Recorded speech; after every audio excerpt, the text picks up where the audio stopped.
launch weather officer. He told the launch team that they have favorable and acceptable weather, not only for tanking, but also throughout today's countdown. Now, the teams will continuing to monitor the weather forecast as we get closer to today's launch window. We're currently predicting 80% favorable weather conditions for that 2-hour launch window. We are currently 10 hours and 17 minutes and counting from the opening of the Artemis II mission. We are currently in what is called our chill down operations for the core stage liquid oxygen and liquid hydrogen tank.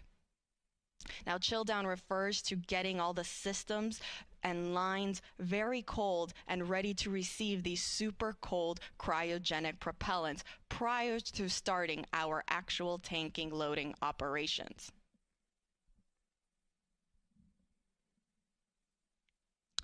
Now let's break down the SLS rocket. We start with the core stage. That is the first stage of the rocket. Then on top of the core stage, you have what is the upper stage, or that interim cryogenic propulsion stage. So in total for SLS, there are 2 stages, but there are 4 tanks in total. You have our liquid hydrogen tank on both the core stage and the upper stage, and a liquid oxygen in both. So 4 tanks total, both liquid hydrogen and liquid oxygen. The core stage holds roughly 733,000 gallons. The upper stage, meanwhile, holds 24,000. So much smaller in comparison. In fact, the core stage is one of the tallest stages, first stages of a rocket that NASA has ever used for its missions. It's roughly 212 feet tall.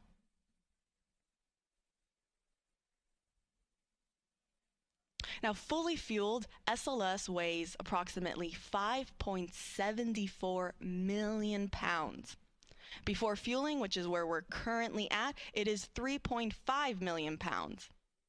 So that means we're adding roughly 2.25 million pounds of propellant on board this rocket. That's quite a lot. Again, to quickly recap, we are in chill down. The next step will be when we enter slow fill. Slow fill refers to when we actually start those propellant loading operations. Teams will start to slowly load those cryogenic propellants on board the core stage. And then we will start transitioning where we're going a little bit quicker. We call that fast fill. So we will start flowing that propellant at a much faster rate.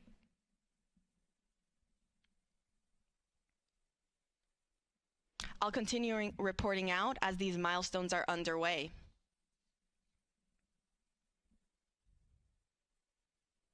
Now, on the spacecraft side, teams also have started what is called the Orion cold soak. Now, this basically refers to making everything super cold on the spacecraft. This is done in order to protect the avionics. So we're not chilling the crew module, but we're making the thermal control system cold so that it can withstand all of the different temperatures that it's going to be seeing throughout today's countdown. That started quickly after we gave the LD go for cryoload.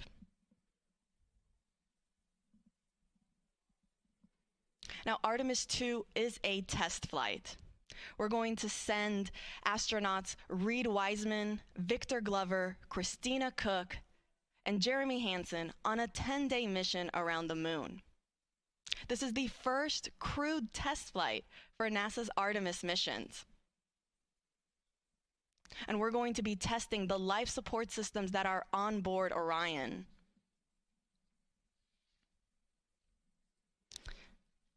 As well as conducting other operations and demonstrations throughout the mission so that we can pave the way for our future Artemis missions when we send our astronauts to the moon.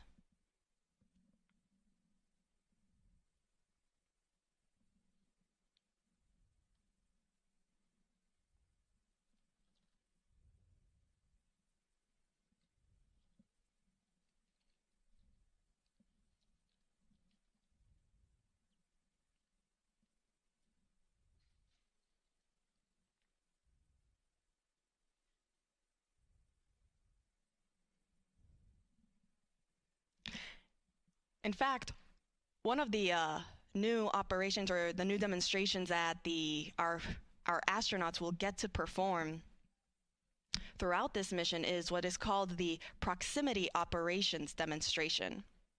So after launch, after the upper stage, this will be roughly about 50 minutes after launch, the upper stage is going to fire its RL-10 engine. It has one RL-10 engine at the bottom.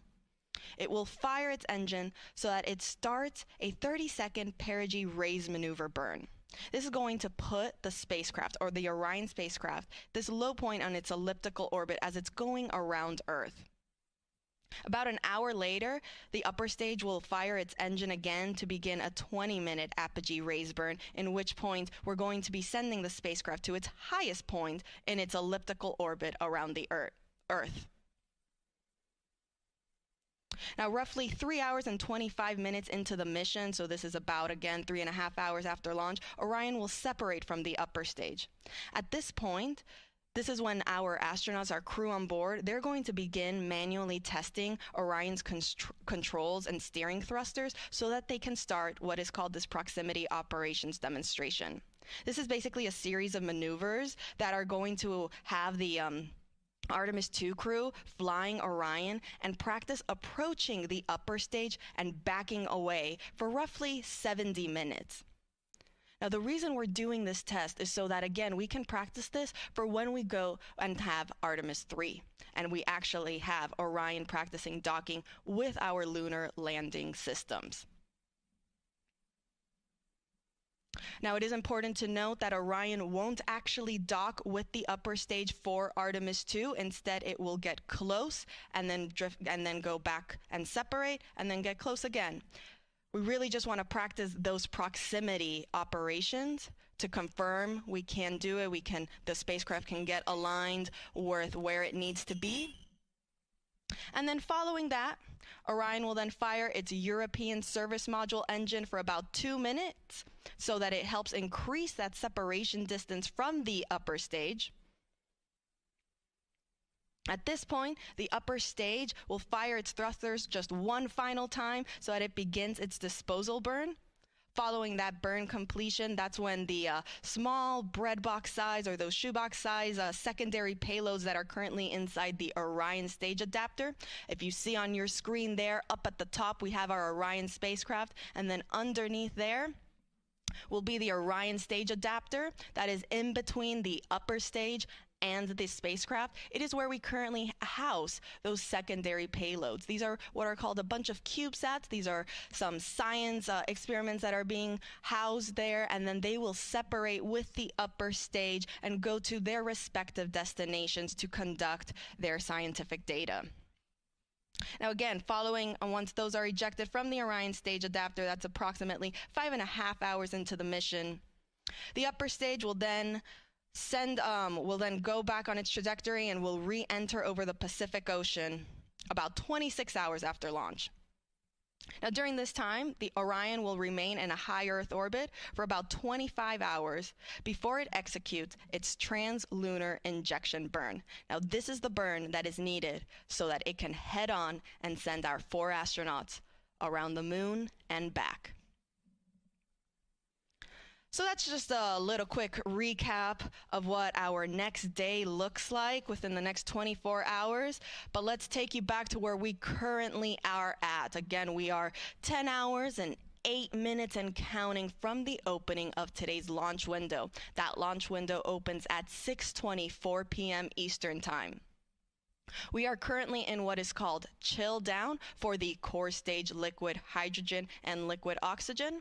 Next up will be slow fill when we start loading that liquid propellant, and I'll report out once that is underway.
Welcome back. This is Artemis Launch Control. We are currently 9 hours and 49 minutes and counting until the opening of today's launch window for the Artemis II mission. Now that launch window opens at 6:24 p.m. Eastern Time this evening. Teams do have a 2-hour launch window, which means that if we don't open right at the start at 6:24, they do have an additional 2 hours in which they can try to launch. Now the Artemis launch team, which we see here on our screen, they are sitting on console getting ready to launch our Artemis II moon rocket.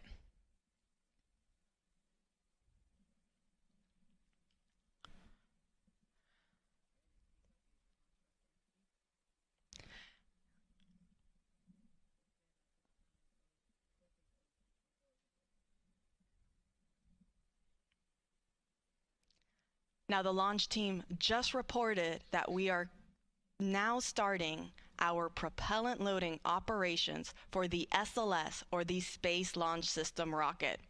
We are currently in slow fill for both the core stage liquid hydrogen and liquid oxygen tanks.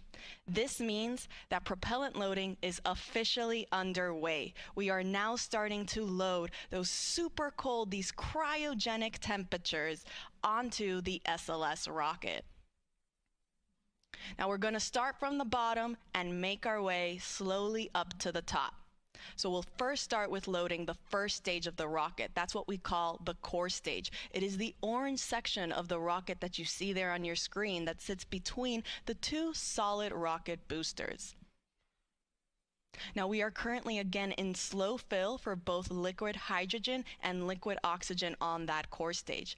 Slow fill refers to, as the name suggests, to slowly start loading that propellant.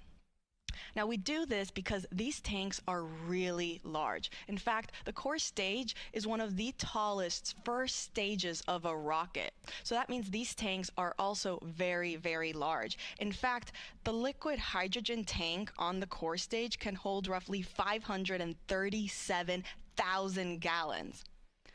And then on the liquid oxygen side, it holds roughly 196,000 gallons. So because of this, because these tanks are so large, teams will start slowly loading this propellant so that they can monitor how the tanks, how the hardware is receiving these super cold cryogenic propellants. Once it looks like everything is underway and there are no issues, they will then transition into what is called fast fill, which is where we'll stay for the majority of our tanking operations. Fast fill means we'll now start loading the rocket at a much faster rate.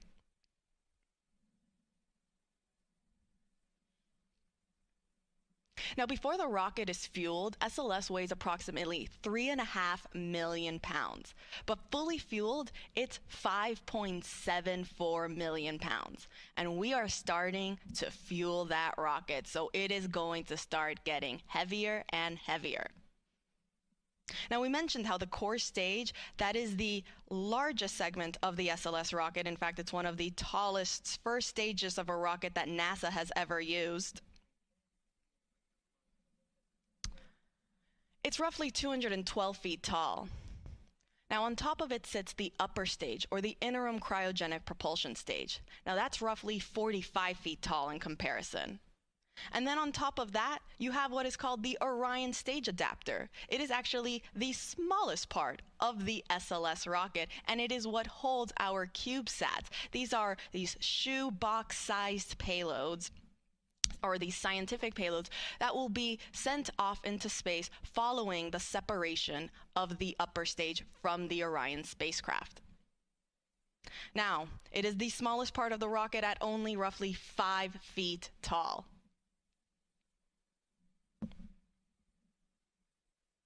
And then, of course, on top of the Orion stage adapter sits our Orion spacecraft. You can see there on your screen the Orion spacecraft, that's on top.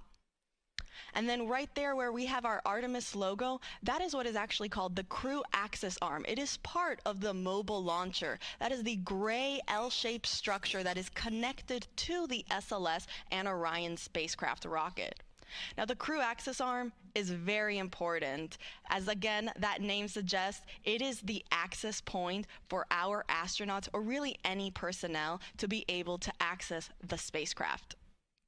So that is where, in fact, our astronauts, Reid Wiseman, Victor Glover, Christina Koch, and Jeremy Hansen, they'll be walking through there later on today when they are ready to board their spacecraft for their mission around the moon.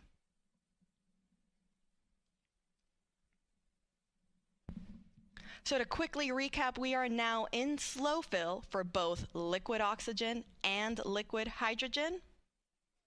On the core stage, that is again the first stage of the SLS rocket. Following that, we will transition into fast fill, and I'll report out when that is officially underway.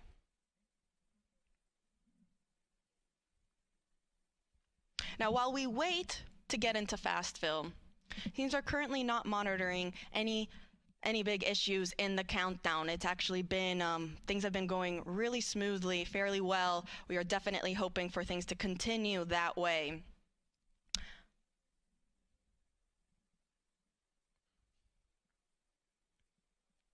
But let's talk a little bit about how everything that the teams had to do to get us to this point.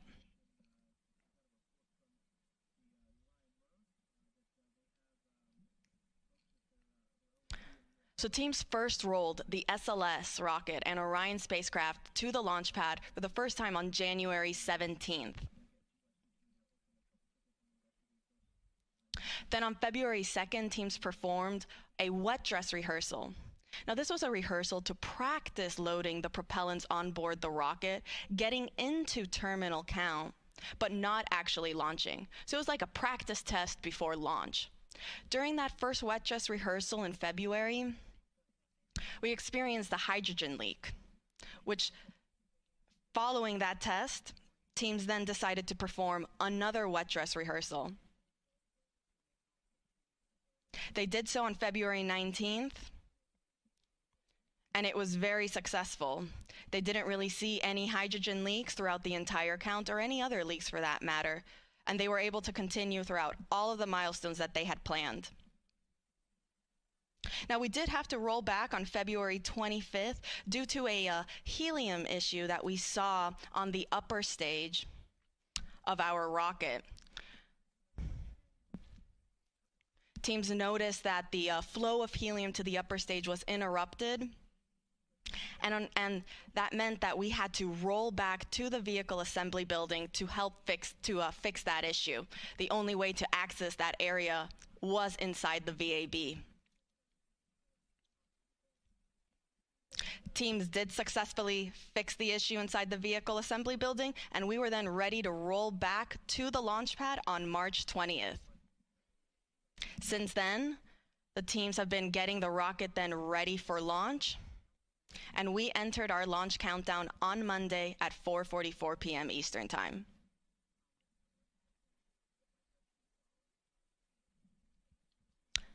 Now, we are currently 9 hours and 41 minutes and counting from the opening of today's launch window.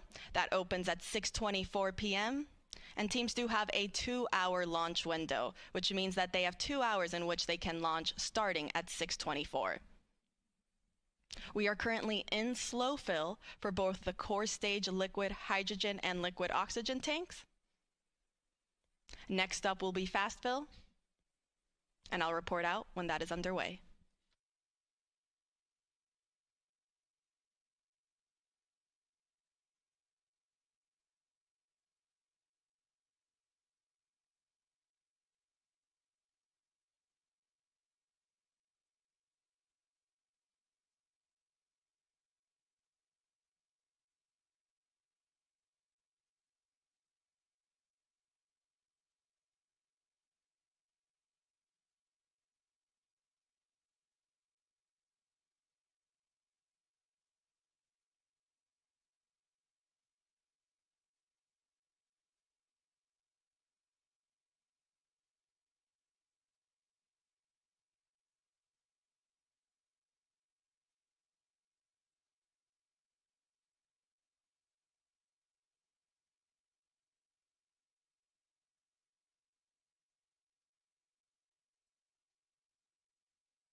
Welcome back. This is Artemis Launch Control. We are currently 9 hours and 37 minutes and counting from the opening of today's launch window for the Artemis II mission.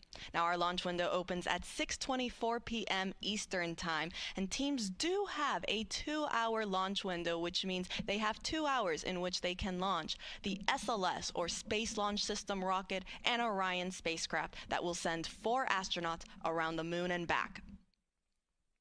Now, the Artemis launch team, they're currently in firing room 1, like you see on your screen there. They are right now in the process of loading cryogenic or super cold liquid propellant onto the SLS rocket.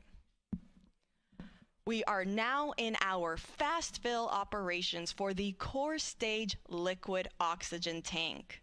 This means that we just completed the slow fill on that tank, and we have now transitioned into fast fill, which means we are now starting to load liquid oxygen at a much faster rate. Now, on the hydrogen side, we are still in slow fill for liquid hydrogen. So slow fill for liquid hydrogen, fast fill for liquid oxygen on the core stage. Now, just to throw some numbers at you guys again, the hydrogen tank on the core stage holds roughly 537,000 gallons.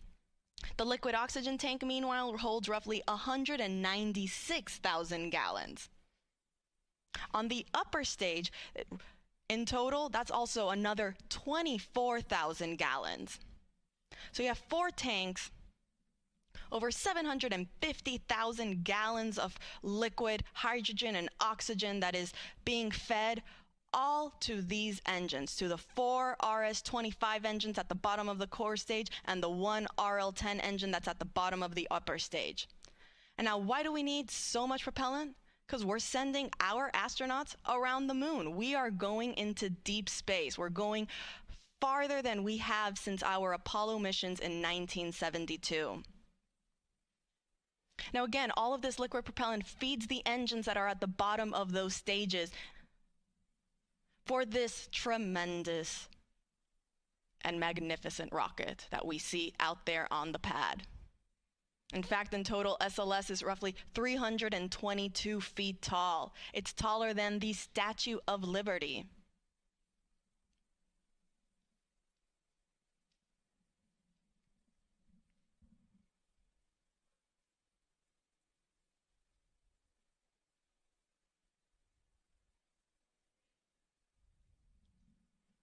And it will send our astronauts around the moon. We have our Commander Reid Wiseman, pilot Victor Glover, and Mission Specialists Christina Koch and Jeremy Hansen. You can see them there on your screen. From left to right, you have Victor, Jeremy, Christina, and Reid. They'll be getting ready to start their day and get on board their rocket for their mission around the moon.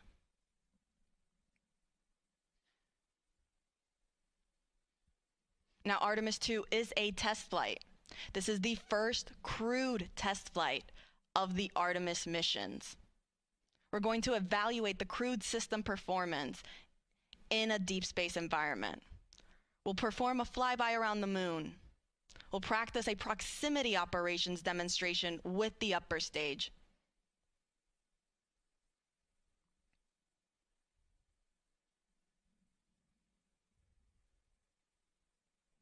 All in preparation for our future Artemis missions, for when we land humans back on the lunar surface.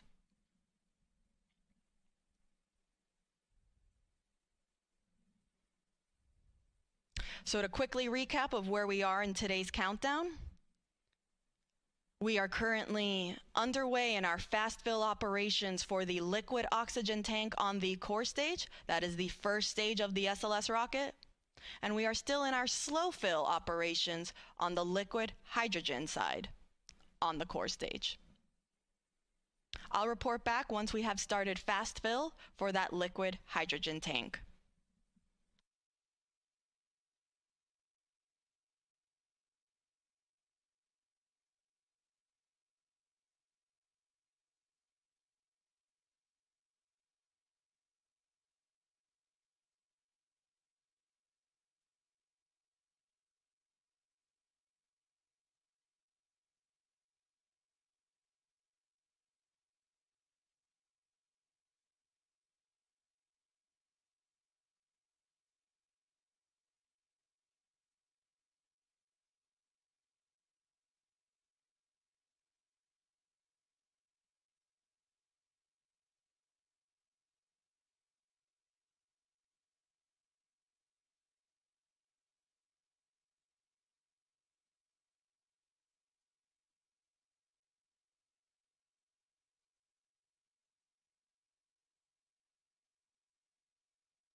This is Artemis Launch Control. If you are just joining us, we are currently 9 hours and 23 minutes and counting from the opening of today's launch window for the Artemis II mission. I'm Antonia Jaramillo in NASA Communications, and I, along with our fellow commentators, will be taking you through the rest of today's launch countdown, as well as the rest of the Artemis II mission. NASA will be providing 24/7 live coverage, starting with our propellant loading operations that is currently underway and will continue all the way through our splashdown operations. Now, the Artemis launch team, which you just saw there on your screen, they are in the process of loading cryogenic or super cold liquid hydrogen and liquid oxygen onto the SLS, or the Space Launch System rocket. That's a view of the rocket right there at Launch Pad 39B, where it will lift off for the agency's Artemis II mission.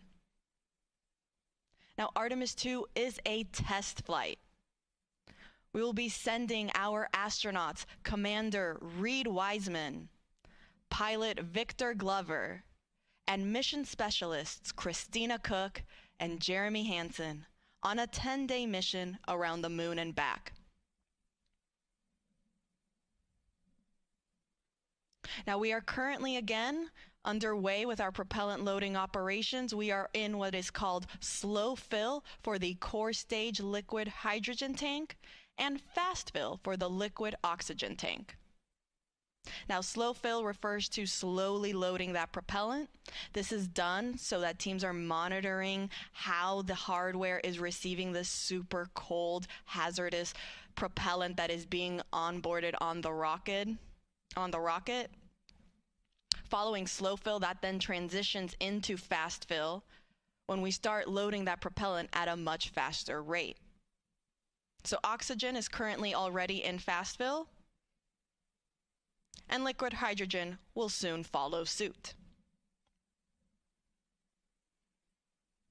Now, you can see there on your screen on the rocket, you can see maybe some little like checker marks that look to be on the solid rocket boosters. Those are the two nose cone shaped boosters in between on either side of the core stage. Now, what do those black and white checkerboards and squares and circles mean? Well, these are our photogrammetric markings. They serve as imagery references for the engineering photo and video documentation as for the post-flight analysis of how SLS attitude and its position relative to the ground structure during liftoff and ascent performed. So they're not just on there randomly, they do serve a purpose. And it is, again, for all of that post-flight analysis. Now let's take it back over to the firing room. And let's take a look at our launch team. You can see there you have Charlie Blackwell Thompson. She's right now walking around on the first upper level row. She is our Artemis launch director. She's currently wearing a green blazer, and you might see some other folks around the room also wearing green a lot. Why green? Well, at NASA, we love our superstitions and we love our traditions. And for the launch team, green is one of those fun traditions that they like to carry on. Green for them means go, so they wear green for good luck.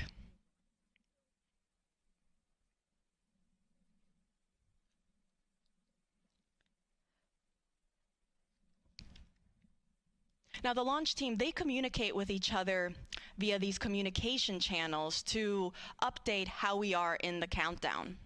I'll be monitoring those loops, and I'll report out as each call out is made. The team actually just reported that we have now transitioned from slow fill to fast fill on the core stage liquid hydrogen tank. This means we are now in fast fill for both liquid hydrogen and liquid oxygen.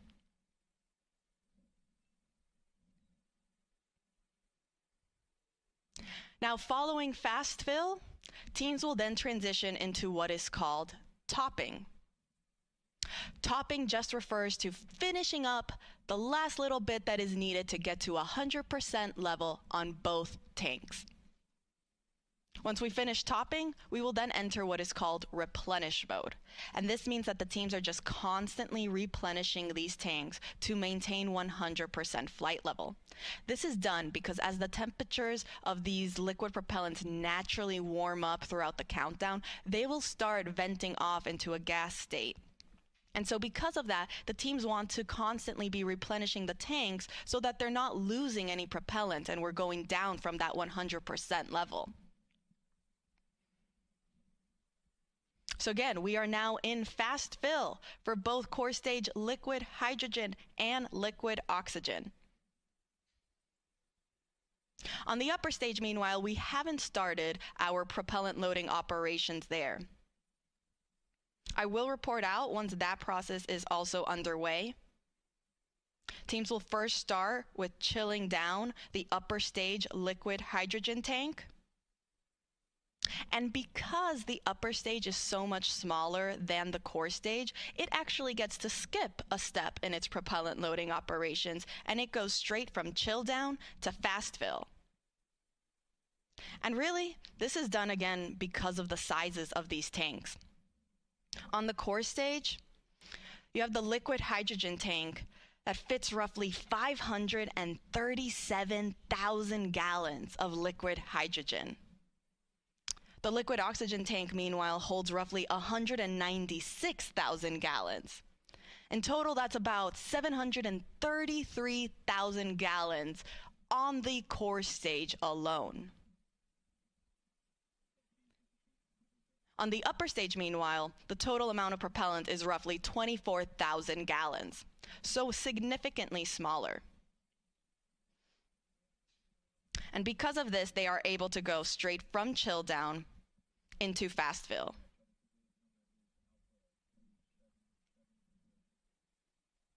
Now again, we have not started our propellant loading operations on the upper stage, also known as the interim cryogenic propulsion stage. I'll report out once that process is underway.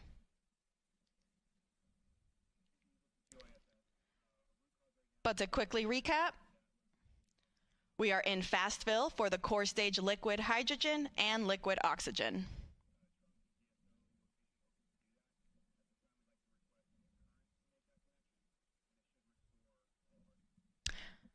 Now, all of these tanks on both the core stage and the upper stage are going to feed the engines underneath those both stages.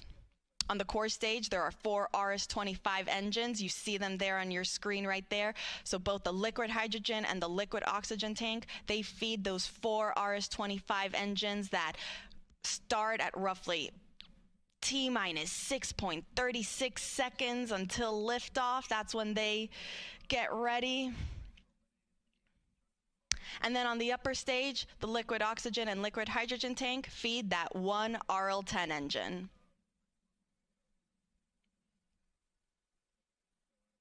Now, combined with the solid rocket boosters, SLS produces roughly 8.8 million pounds of thrust.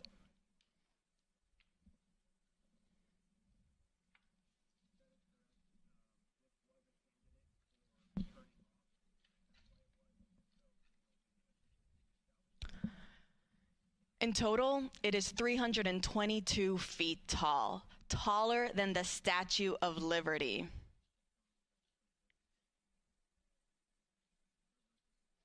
In fact, let's break down the rocket for you a little bit. So up there at the top, we have our Orion spacecraft. Right underneath is actually then what is called the Orion stage adapter. That's when the SLS rocket actually starts.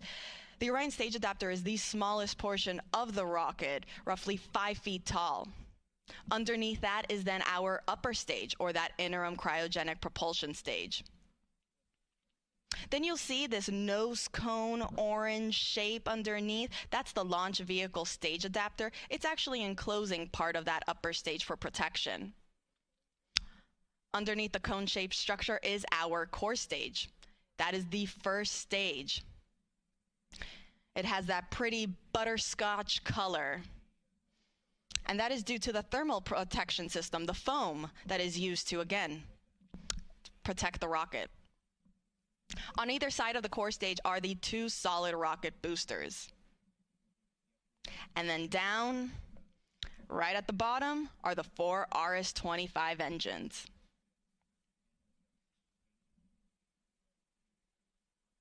All right, so we are in fast fill again for core stage liquid hydrogen and liquid oxygen. I'll report out when the next milestone is underway and when we start our upper stage loading operations.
This is Artemis Launch Control. We are currently 8 hours and 58 minutes and counting from the opening of today's launch window for the Artemis II mission.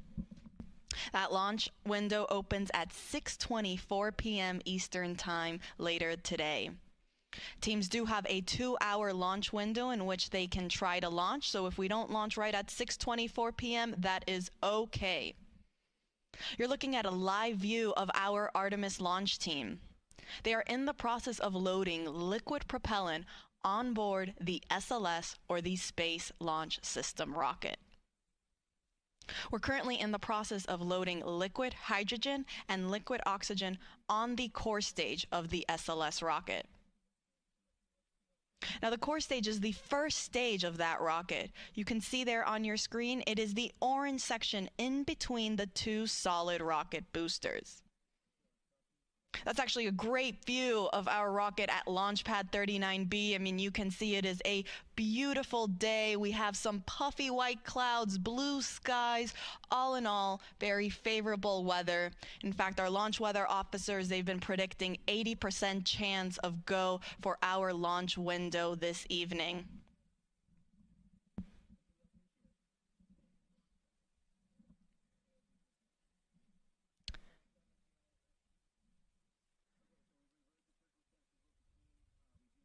Now, there at the bottom of the rocket are our 4 RS-25 engines.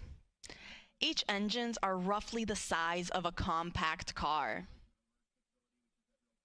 The solid rocket boosters, those are the 2 white rocket boosters and on either side of the core stage. Each booster is taller than the Statue of Liberty, and they also hold the entire weight of the rocket.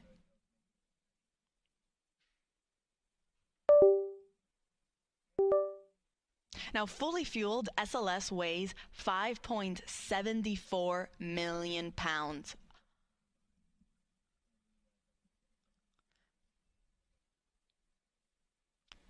And again, you can see on your screen, you might see some gas that's being vented off underneath the rocket and the mobile launcher. The mobile launcher is that gray shape structure that is connected to the rocket. It's essentially what is providing all of the power, the propellant, the coolants, everything, all the access points to keep the rocket and the spacecraft alive and functioning and running until it is ready for launch.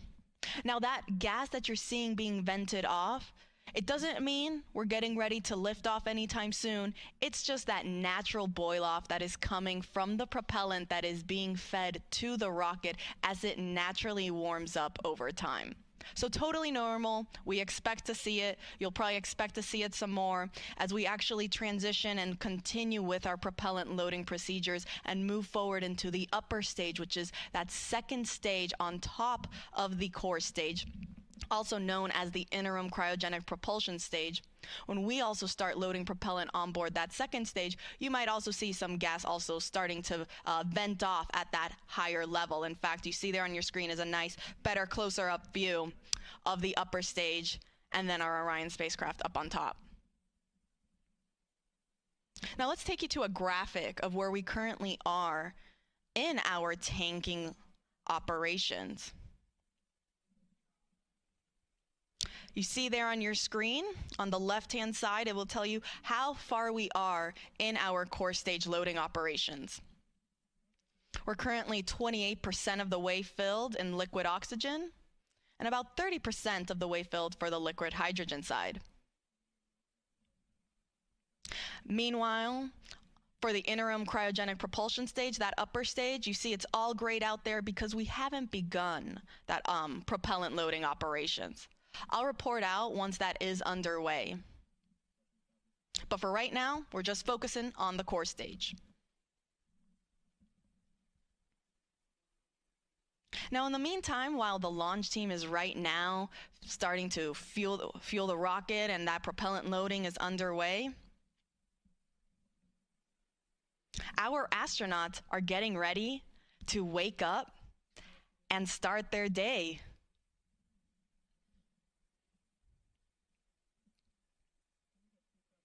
As a reminder, we will be sending 4 astronauts around the moon and back.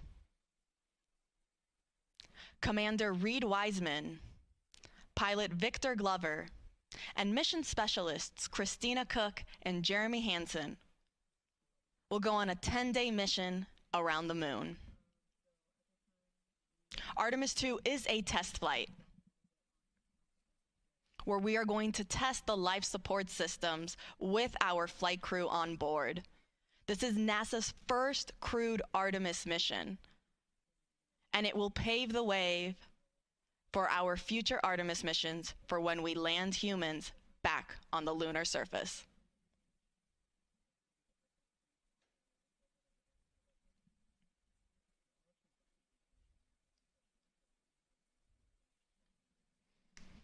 So to quickly recap, we are in fast fill for our core stage liquid hydrogen and liquid oxygen. And I'll report out once our upper stage propellant loading operations are underway.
This is Artemis Launch Control. We are currently 8 hours and 45 minutes and counting from the opening of today's launch window for NASA's Artemis II mission.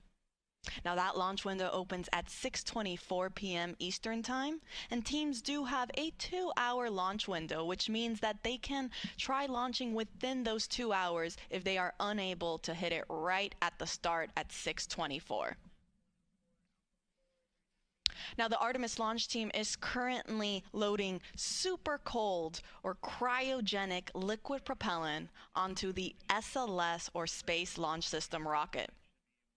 We're currently in our fast fill operations for the core stage liquid hydrogen and liquid oxygen tanks, and the teams just reported that they are also now starting their chill down operations for the liquid hydrogen tank on the upper stage, or that second stage of the SLS rocket. You can see a great view of it there on your screen. It sits right up on top of where you have the nose cone shape structure. That's orange. Up on top there is a portion of that upper stage, also known as the interim cryogenic propulsion stage. And then, if you're curious, the nose cone structure shape, that is called also the launch vehicle stage adapter. It is a part of the rocket, and it is enclosing also a portion of the interim cryogenic propulsion stage. This is done for protection, so you don't see the engine that's underneath that second stage, but it is underneath there, hidden behind the launch vehicle stage adapter. So again, we are now starting our chill down for the liquid hydrogen on our upper stage. Following that, we will then transition into fast fill for liquid hydrogen on the upper stage. Meanwhile, on the core stage, that is the first stage of the rocket, fast fill is already underway. There's a great profile shot. So right underneath that nose cone shape is then that cylinder orange structure. That is the core stage.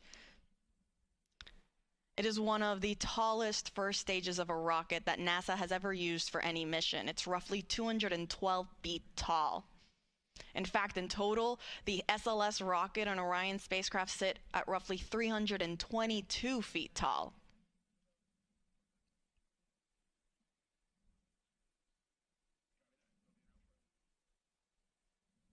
Now I'll report out once chill down is complete on the upper stage and we have transitioned into fast fill.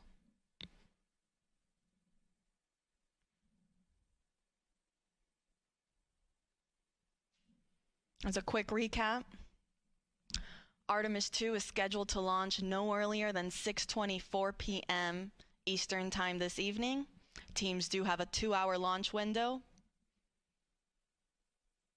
And this mission will be sending 4 astronauts around the moon and back.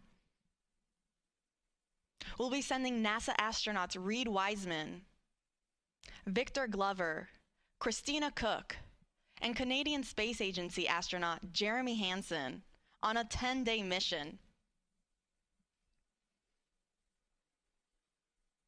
They actually just got the go not too long ago to actually start waking up and officially start their launch day. Now that's a great view of our SLS rocket at Launch Pad 39B. Oh, we just switched it, but as you saw there, it's a gorgeous day here on the Space Coast. We have some beautiful blue skies, some puffy white clouds. Our launch weather officers are predicting 80% chance of favorable conditions throughout our 2-hour launch window.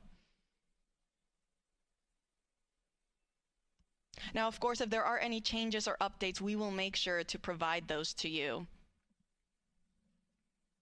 In fact, NASA will be providing 24/7 live coverage of this entire mission, starting with our propellant loading operations, which is currently happening, and will continue all the way through our splashdown procedures.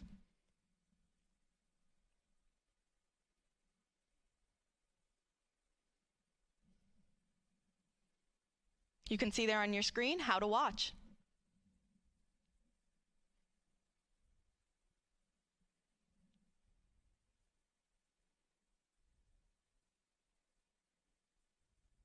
Now, lasting approximately 10 days, Artemis II will send 4 astronauts to test the Orion spacecraft in a high Earth orbit before becoming the first astronauts to fly around the moon since the Apollo 17 crew in 1972.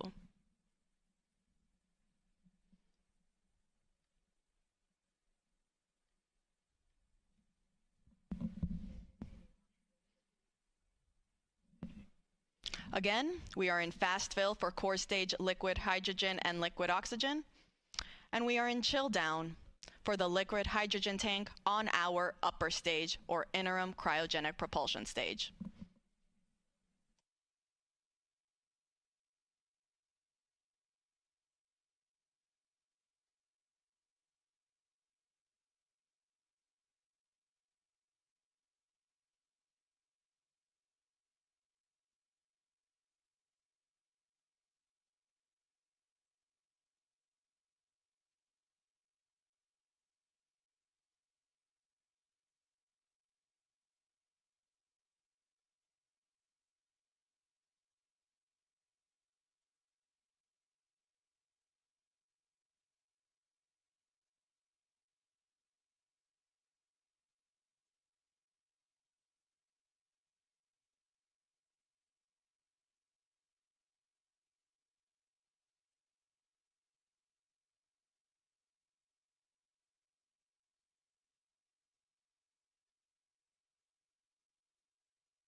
Good morning from Florida Space Coast. This is Artemis Launch Control. We are currently 8 hours and 30 minutes and counting from the opening of today's launch window for NASA's Artemis II mission.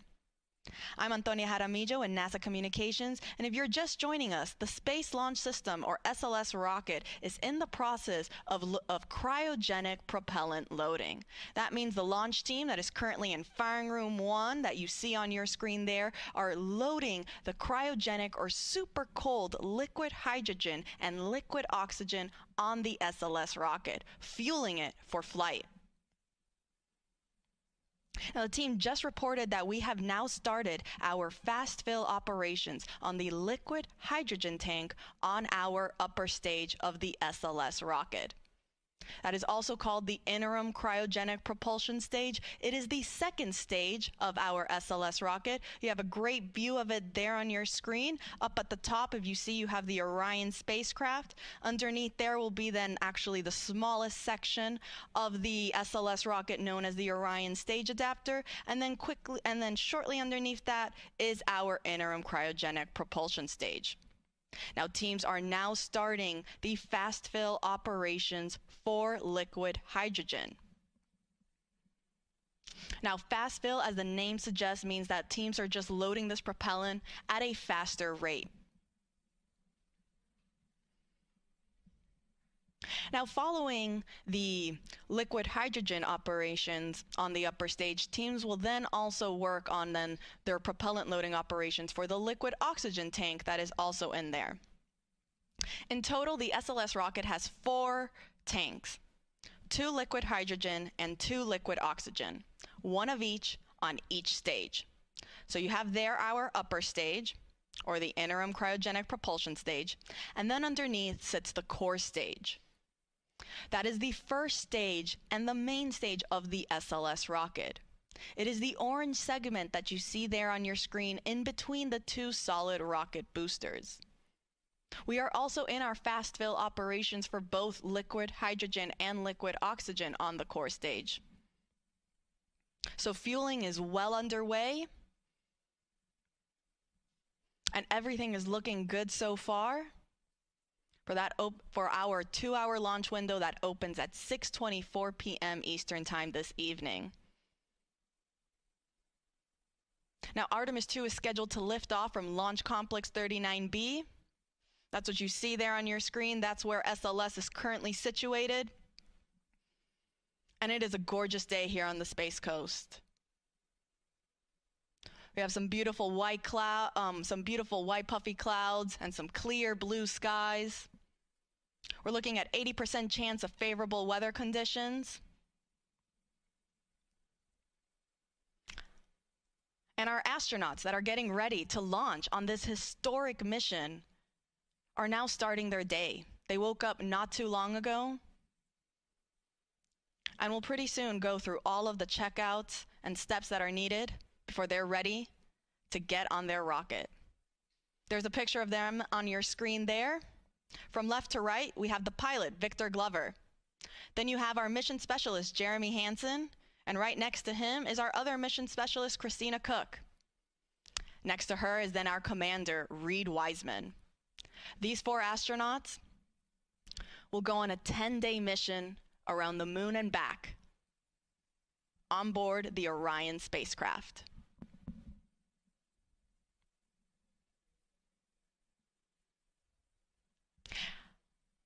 Now, fun fact, you see again there, we were talking a little bit about the different sections of the rocket, and we mentioned briefly the Orion stage adapter.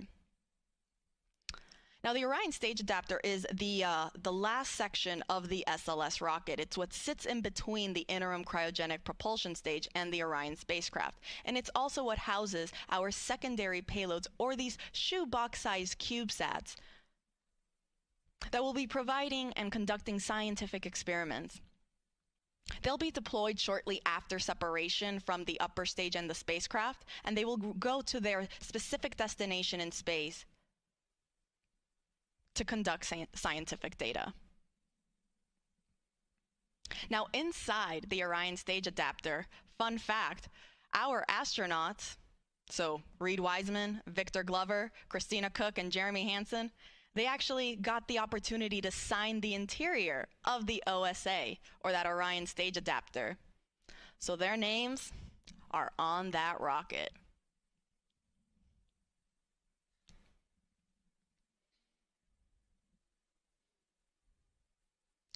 It is fully built by NASA at Marshall Space Flight Center in Huntsville, Alabama.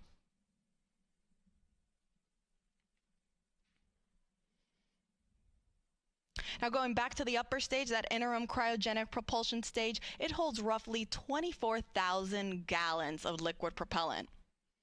The liquid hydrogen tank is approximately 17,000 gallons, and the liquid oxygen is roughly 6,000 gallons. Much smaller in comparison to the core stage, that holds roughly 733,000 gallons total. You have 537,000 gallons of liquid hydrogen on the core stage tank, and then roughly 197,000 or 196,000 on the liquid oxygen tank. Fully fueled, SLS weighs about 5.74 million pounds of thrust. And now all these 4 tanks, the one on the upper stage and the one on the core stage, they feed, all those tanks, they feed into the engines at liftoff. So the core stage will feed the 4 RS-25 engines that you see at the bottom of your screen there. And the upper stage, meanwhile, will feed its 1 RL-10 engine that is actually enclosed by the launch vehicle stage adapter. That is the nose cone-shaped orange structure that you see on your screen there. It is actually hiding the RL-10 engine from our view. But this is done on purpose to protect the upper stage. So to quickly recap, we are in fast fill for liquid hydrogen on our upper stage. We have not started our propellant loading operations on the liquid oxygen tank yet. I'll report out once that operation is underway. And on the core stage, meanwhile, we are still in our fast fill operations for both tanks, for both liquid hydrogen and liquid oxygen.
particularly local governments, accountable for spending. And the reality is, and we're going to be working on a bunch of stuff over the next 4 to 6 weeks in Tallahassee.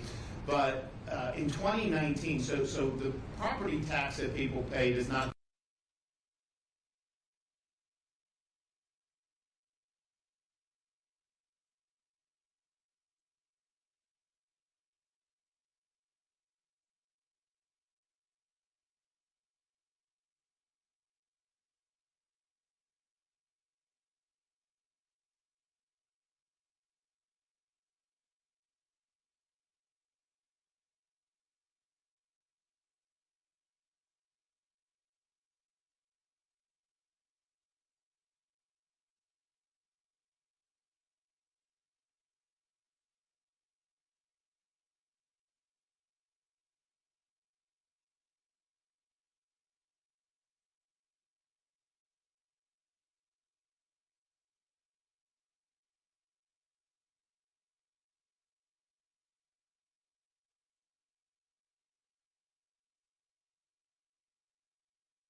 This is Artemis Launch Control. We are currently 8 hours and 6 minutes and counting from the opening of today's launch window for the Artemis II mission. Now that launch window opens at 6:24 p.m. Eastern Time this evening. Teams do have a 2-hour launch window, which means that if we don't launch right at 6:24, they do have an additional 2 hours in which they can try to launch. Now the launch team, which we see here on our screen, they're currently in Firing Room 1 at NASA's Kennedy Space Center in Florida. They're in the process of loading liquid propellant onto the SLS rocket. Now it's not just the launch team that's here in the firing room that is helping and is on console for today's launch, but we also have supporting teams across the country that are tuning into this countdown. One of those teams is actually the Artemis Mission Management Team. They recently just got here on console. They have a separate section and room. If you actually look, it's to the right-hand side of our launch director and assistant launch director, Charlie Blackwell Thompson and Jeremy Graber, respectively. Over there on the right-hand side where you kind of see that glass enclosure structure, in there is where our Artemis Mission Management Team will sit for the duration of today's countdown. Now, they just recently arrived on console. And apart from the mission management team, we also have the mission control team at NASA's Johnson Space Center in Houston and the SLS Engineering and Support Center at NASA's Marshall Space Flight Center. And this doesn't include the other several contractor locations that are also around the country supporting this launch and this mission.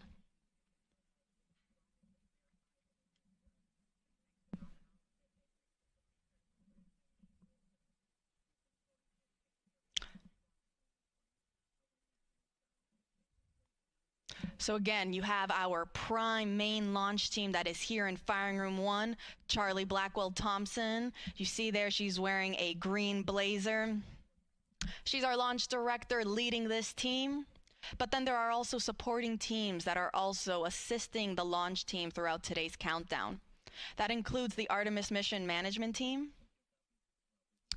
the Mission Control Team in Houston, and the SLS Engineering and Support Center at NASA's Marshall Space Flight Center, in addition to several contractor locations that are located around the country.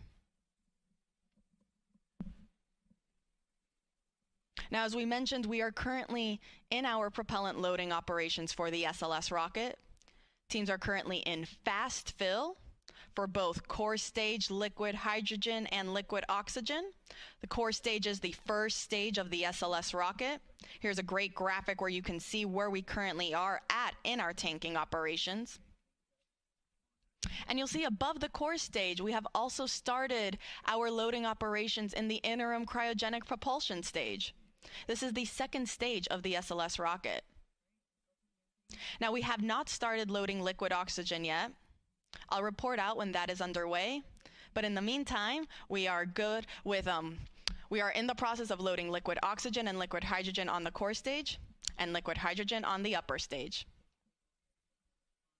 I'll report out when we are now starting our liquid oxygen operations on the upper stage.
Welcome back. This is Artemis Launch Control. We're currently 8 hours and 1 minute and counting from the opening of today's launch window for the Artemis II mission. I'm Antonia Jaramillo in NASA Communications, and I, along with our fellow commentators, will be taking you through today's countdown.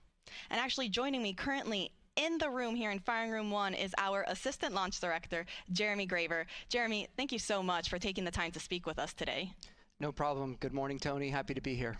You know, Jeremy, I think we recently heard the call out that our flight crew, our astronauts, they just got their wake-up call. Can you run us through kind of what the rest of the day now looks like for them? Absolutely, yeah. They were woken up just a little while ago. They'll get up as most of us do on a busy, exciting day.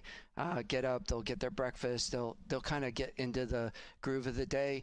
They'll go through multiple meetings and discussions just to understand where we are.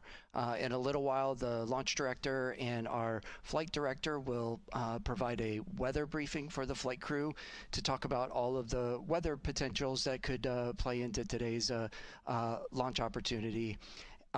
Once that's complete, they will then start getting suited up, and they'll head to the suit room, start doing all their preparations from a suit up perspective. As that's completed, they'll be checking with us to make sure that we're ready for them to come to the pad, and then they'll be on their way headed out to the pad in the Astrovan, ready to get out to Launch Pad 39B, get up on top of the mobile launcher onto the 274-foot level, go across the crew access arm into the White Room and enter the Orion spacecraft. So we're really excited for those events later today. It is. It's a very busy and exciting day, like you mentioned. I hope they got some good rest and didn't, wake up a bunch of times throughout the night. I know I certainly did, but just because of pure excitement, like you mentioned. Now let's shift focus back on the rocket. How's propellant loading going? Everything is going very well right now. As I stepped off console to come in here, the core stage LH2 tank was about 95% loaded. The upper stage is probably about halfway and moving towards their completion for LH2. The liquid oxygen side of the core stage is in fast fill as well and proceeding well, and we will be getting into the upper stage LO2 loading in a little while. So all things moving per schedule and working towards that plan for the day.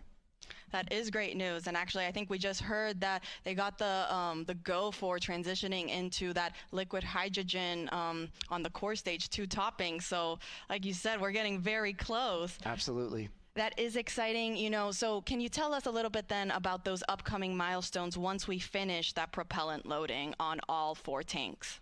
Yeah, so it's absolutely critical for us to get into what we call stable replenish on all stages. And what that means is the liquid oxygen and liquid hydrogen tanks on both the core stage and the interim cryopropulsion stage, or ICPS, are fully loaded, and we are just maintaining that level of loading.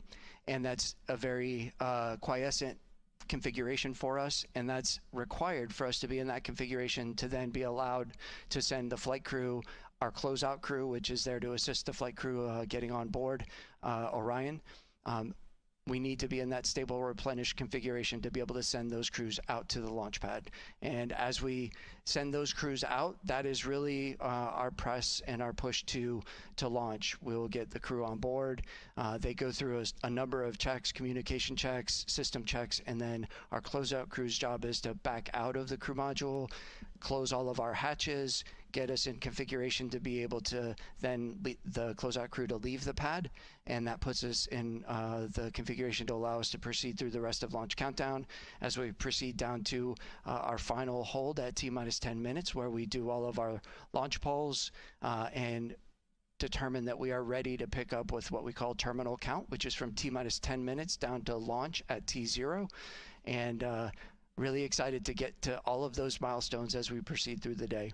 We are all very excited. We're rooting for you guys, watching along. And as you mentioned, the reason to get to all stages replenished first is because that's the point where we're at the safest configuration to send people back to the launch pad, correct? That is absolutely correct. It is a very stable configuration. It's the safe configuration that we require to ensure that we're ready to send those crews out to the pad.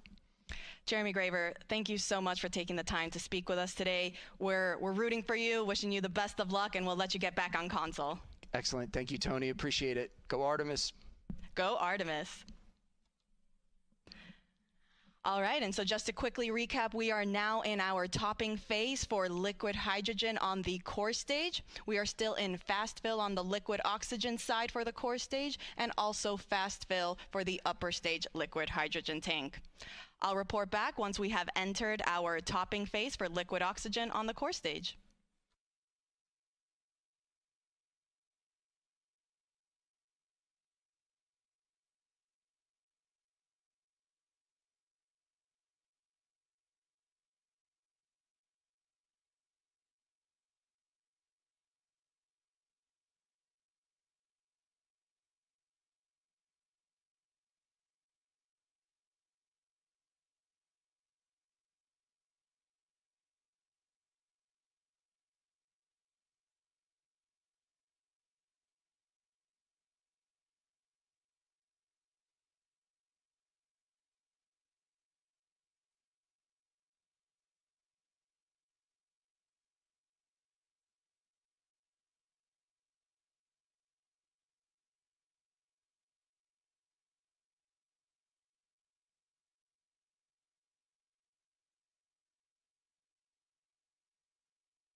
This is Artemis Launch Control. We are currently 7 hours and 47 minutes and counting from the opening of today's launch window for NASA's Artemis II mission. That launch window opens at 6:24 p.m. Eastern Time this evening. Now, the teams do have a 2-hour launch window, so that means if we can't launch right at 6:24, that's okay. They still have an additional 2 hours in which they can attempt to launch. Now, currently, the Artemis launch team, which you see on your screen there, they are in the process of loading cryogenic or super cold liquid propellant onto the SLS, or the Space Launch System rocket. The teams actually just reported that we have completed loading liquid hydrogen onto the core stage of the rocket. Now, the core stage is the first stage of that SLS rocket. There's a great graphic representation of where we currently are in our tanking operations. So as you see, we are at 100% level for the liquid hydrogen tank on the core stage. So that means we are now, the teams are just going to be constantly replenishing that tank as some of that liquid starts boiling off into a gas due to the temperatures as it starts warming up. So teams will therefore replenish it constantly to maintain this 100% flight level. Now, as you can see, right above the hydrogen tank sits our liquid oxygen tank. That's currently 70% of the way filled. And then on our upper stage, or the interim cryogenic propulsion stage, this is the rocket stage that sits on top of the core stage. We are currently in our fast fill operations for liquid hydrogen on that upper stage. Teams have not started liquid oxygen for the upper stage, and that is totally normal. That is part of the countdown. We aren't scheduled to start our upper stage liquid oxygen loading operations until we start getting into, so we get much further into our loading operations for the liquid oxygen tank on the core stage. So again, we are now in replenish for the core stage liquid hydrogen tank, and we are in fast fill for the liquid oxygen tank on the core stage and the liquid hydrogen tank on the upper stage. Now, a quick recap on how the whole tanking loading process goes. Teams will first start with what is called chill down. So prior to us actually starting to load the super cold propellant onto the rocket, they will first chill down all of the systems and lines. This is done to make sure that it is able to receive these super cold temperatures. In order for hydrogen to be in a liquid state, it needs to be negative 423 degrees Fahrenheit. Oxygen in a liquid state is negative 297 degrees Fahrenheit. So very, very cold temperatures.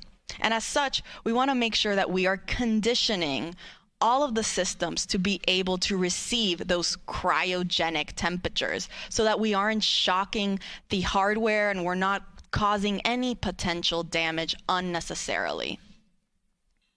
Now, following chill down, we will transition into what is called into slow fill on the core stage. Now, slow fill, as the name suggests, refers to slowly starting to feed that propellant onto the rocket. This officially marks the start of our propellant loading.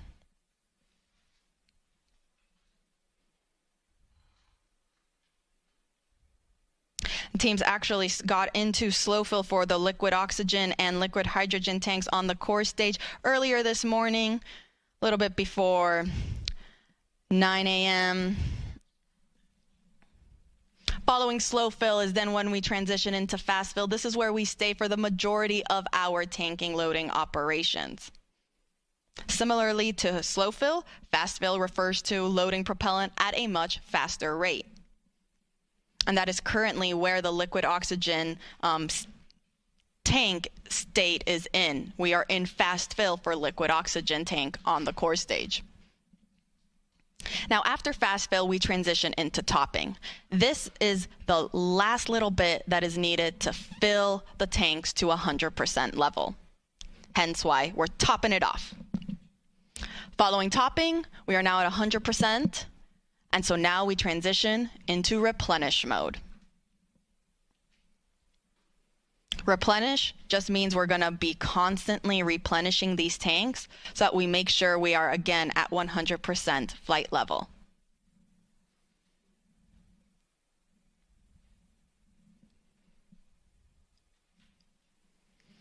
Now you see on your screen there, we can see some venting coming off the rocket. This is totally expected as we begin our loading operations. Some of that liquid propellant starts warming up. It'll start to boil off and vent outside of the rocket. Hence why we see some of that gas getting expended from down underneath where the engines are at the bottom, and also a little bit at the top where the upper stage is located. So again, an expected condition.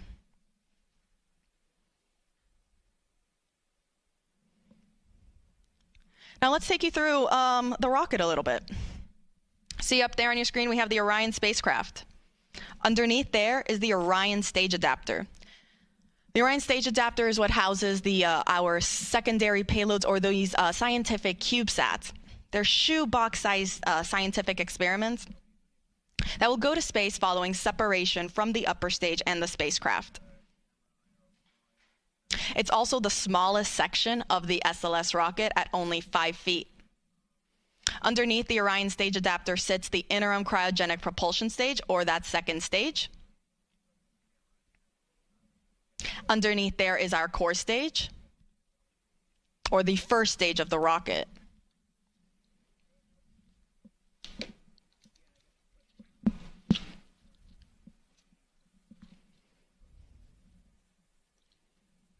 Now the core stage, it consists of the propellant tanks, the ducts, the valves, avionics, and it also houses the 4 RS-25 engines that are down there at the bottom.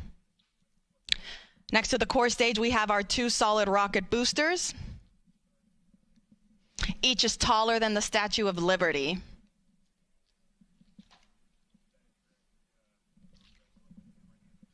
Now on those rocket boosters, you can see our NASA worm. The worm logo spans 25 feet end to end, or roughly the length of 1 booster motor segment. Now we actually have 5 segments each on each booster, so 10 segments total. It's actually 1 segment more than what was used during the space shuttle program. Now you should also be able to see some black and white markings around the rocket. Now these are used for imagery for the SLS engineering and support team that's based out at NASA's Marshall Space Flight Center in Huntsville, Alabama. They use this for imagery to track and guide the rocket after liftoff and during ascent. And it will also be used in their post-flight analysis.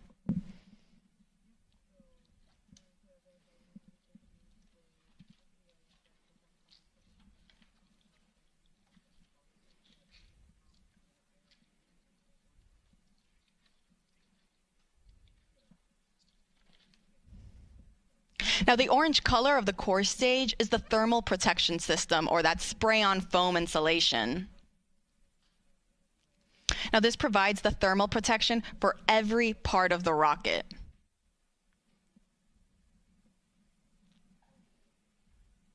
And when the foam is applied, it gives the rocket this light yellow color that the sun's ultraviolet rays eventually tan, giving our SLS rocket its famous butterscotch color.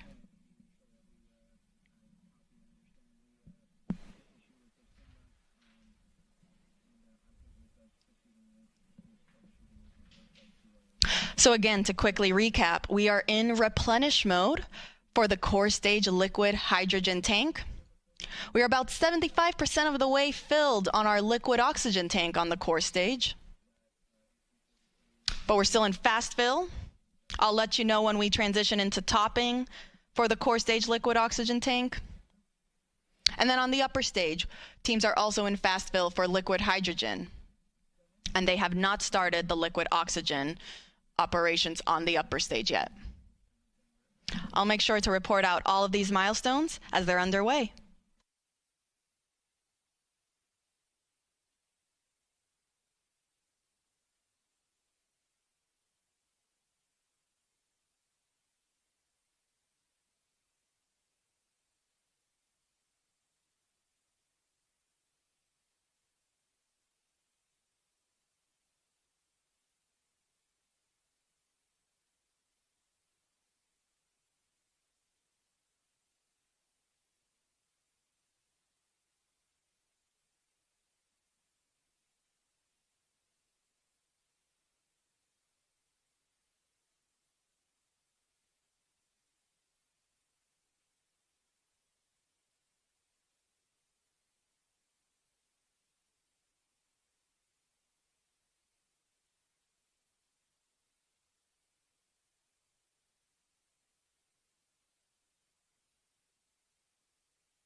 This is Artemis Launch Control. We are currently 7 hours and 30 minutes and counting from the opening of today's launch window for the Artemis II mission.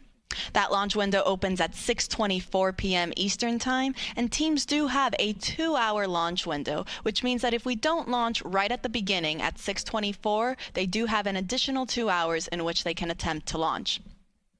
Our launch team is currently in Firing Room 1 at NASA's Kennedy Space Center in Florida and are in the process of loading cryogenic or super cold liquid propellant onto the SLS, or the Space Launch System rocket.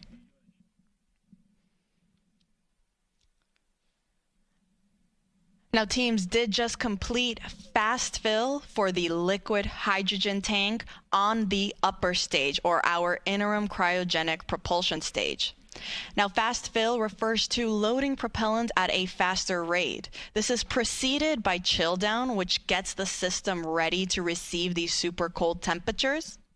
And then following fast fill, teams will then transition into topping and replenish. I'll get more into those, but before that, again, we just finished fast fill for the liquid hydrogen tank on the upper stage, and teams are now performing, before they start topping, what is called a vented relief test.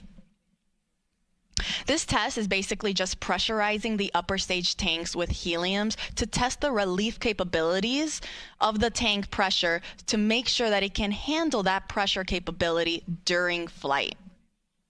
So between fast fill and topping, teams will perform this test on both the liquid hydrogen and the liquid oxygen tanks on the upper stage. Following that test completion, we will then transition into topping, which just means finishing loading the rest of the tank to 100%. Following topping, we enter what is called replenish mode, which basically just means that now we are going to be replenishing these tanks at 100% level, because as we naturally get throughout the countdown, that propellant is going to start warming up and it'll start boiling and venting off, as you can see on your screen there what is happening. So because of that, and because the teams want to make sure that they still have 100% level in all 4 tanks, the 2 on the upper stage and the 2 on the core stage, or the first stage of the rocket, they continuously replenish the tanks until the final 10 minutes of the launch countdown, or what is known as terminal count.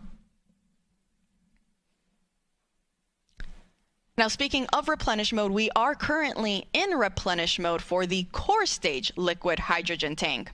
So we were just talking about how we finished fast fill on the upper stage liquid hydrogen tank. We are also then in replenish mode for the core stage liquid hydrogen tank. On the liquid oxygen side, we are still in fast fill for the core stage liquid oxygen. And then on the upper stage, we haven't started those liquid oxygen operations yet. The teams want to wait until we are a little bit further along in the core stage liquid oxygen loading operations before we transition into that upper stage loading operation.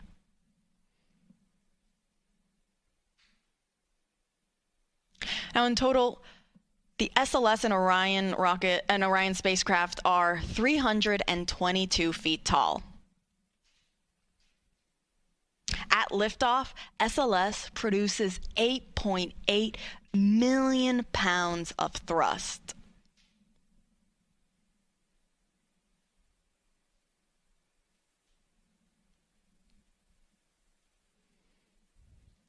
A little bit more than the Saturn V rocket that was used during the Apollo missions, which were roughly 7.5 million pounds of thrust to send those astronauts to the moon.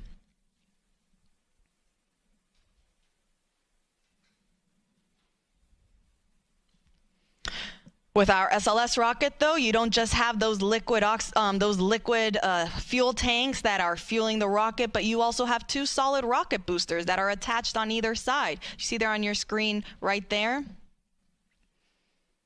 They also help provide that extra push and that thrust right at liftoff.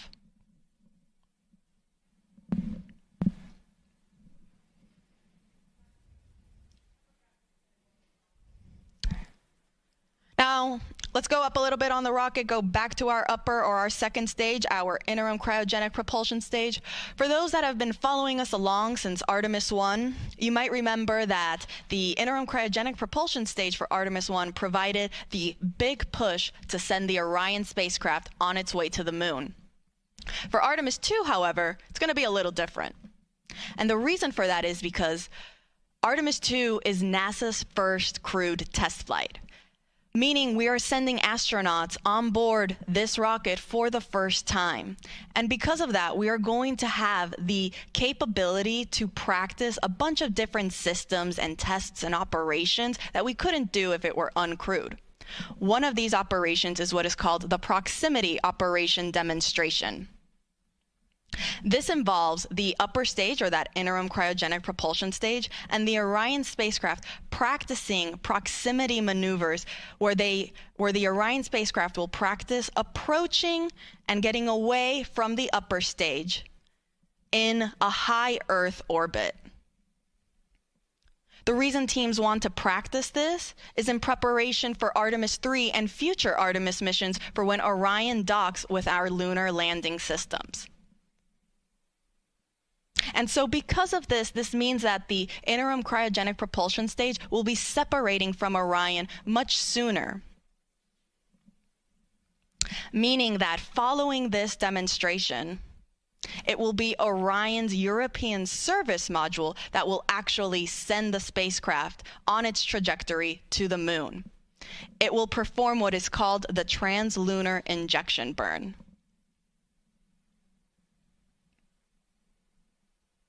Now, this proximity operation is scheduled to happen during the first day of flight, so pretty soon.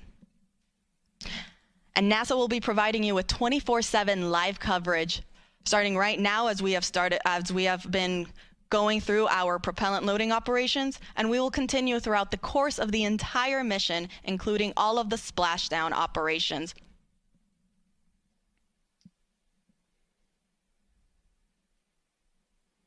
Artemis II will send NASA astronauts Reid Wiseman, Victor Glover, and Christina Koch, and Canadian Space Agency astronaut Jeremy Hansen on a 10-day mission around the moon and back.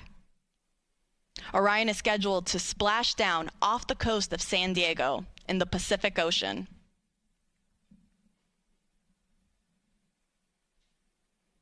So to quickly recap, teams are in the process of performing a vent and relief test on the liquid hydrogen tank on the upper stage, following finishing their fast fill operations.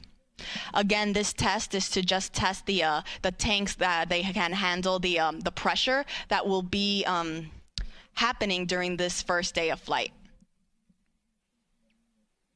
Following this test, we will then transition into our topping phase on the upper stage liquid hydrogen tank, and it'll then transition to replenish.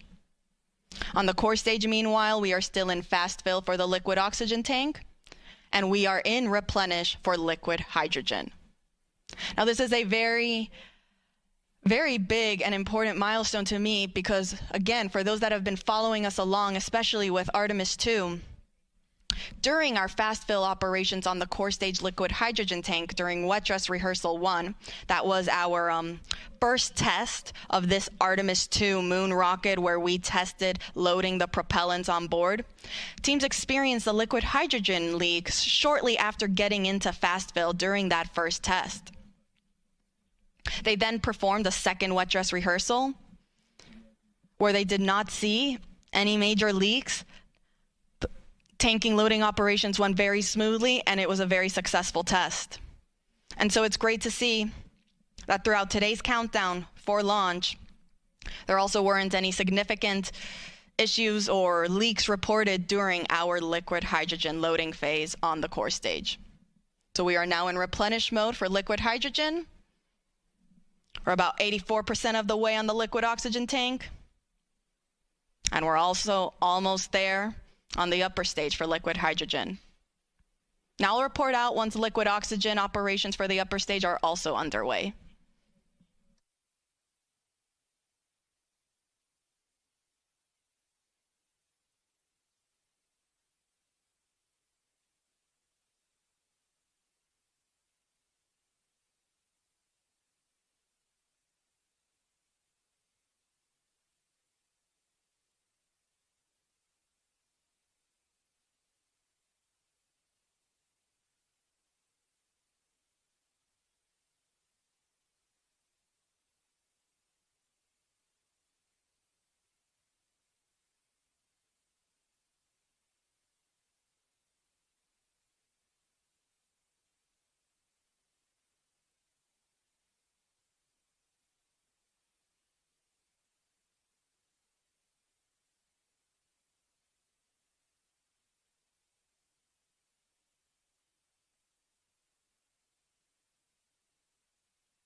All right, good morning, I guess, right? Welcome. Thank you for being here, and special guests and the media. This is such a cool day, right? I feel like we all have to pinch ourselves here a little bit in Orlando. It's an exciting time, and one that I know many people in this room have been hoping for and dreaming for decades. So thank you for being here. I wanted to first start by acknowledging our elected leadership, both Mayor Buddy Dyer and Jerry Demings, and all the elected leaders, city commissioners that are here today, the county commissioners. Your desire to continue to invest in sports tourism has been impactful. We've had a great run of neutral site activity and opportunities, and that's absolutely not possible without your leadership in that way. So thank you so much, and being so bold in this effort to work together with us to incentivize the Jaguars to consider Orlando strongly and now select Orlando. That doesn't happen without the sports incentive fund and so many other pieces there that the county's been so wise, I think, in instituting. So thank you so much for all the elected leaders in the room.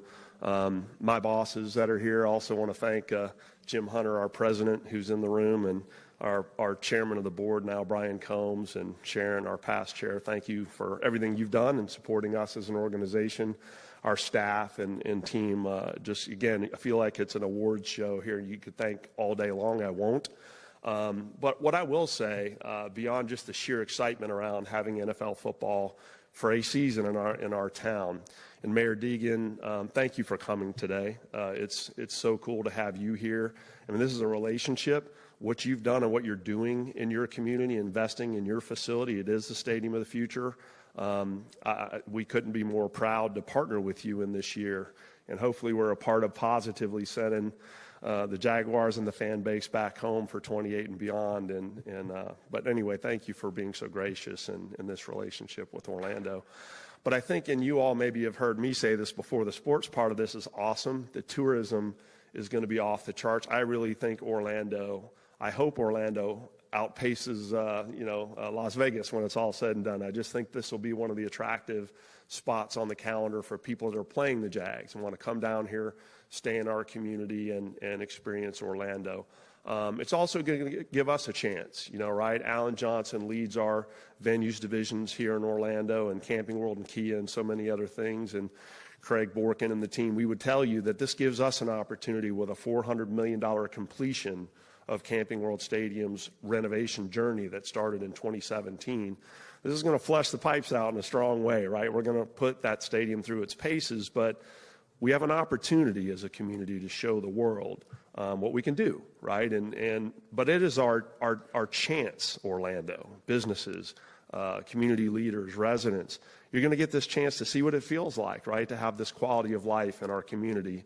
But then we have to take our job seriously, and we got to buy season tickets and plans, and that building needs to be sold out for the entire season. And that's the chance that Shad and Mark and the team have given us, and we got to rise to the occasion and show them that Orlando can sell out an NFL season. So I'm excited for those opportunities. But I want to close with the thought that, I think there's some West Lakes residents downstairs in our luncheon and in the room today, and we're so proud of so many of you supported our vision that with a renovated stadium, we could somehow have that facility. The busier it got, the more success it had. Could some of those resources flow into the regions around Camping World Stadium that needed that support? To think that in a very real way could that happen. And we started and founded Lift Orlando in those days, and now West Lakes is so proud of the stadium kind of being that beating heart connected at a vascular level. $120+ million of affordable housing, health and wellness building that we just recently opened is amazing. The early education school, if you just on and on, the Boys and Girls Club, Lake Lorna Dune Park, and we're just getting started, right? But this connection between sports and lifting up a community is special. And I'm just blown away at what Mayor Deegan and their team and what Shad and the Jags have done. You look at Lift Jacksonville, and what's happening on the waterfront, and their commitment, substantial commitments. I think over the next, I forget the number of years, but it's probably about $300 million between the two of you investing in these needed communities. I mean, that is cool, right? We got to meet so many of those leaders at the formation of Lift Orlando. So I feel like we're connected in so many ways. And I just want to say what a pleasure it is to get an opportunity to work with a team that has this kind of culture, this kind of focus on their fans, on their community, lifting up, and in this way, lifting up an entire state. So thank you for this opportunity to be here. Kathy, I see you in the room and hosting us today. She was in the trenches with us, right, when we were starting this whole journey in a $1.1 billion investment in what is today's Dr. Phillips Center for the Performing Arts, a beautiful Kia Center. I know Ryan DeVos is here in the room somewhere too, and Camping World. So thank you so much. With that, I wanted to bring up the general manager of the Jacksonville Jaguars, President Mark Lamping. Sorry, the boss.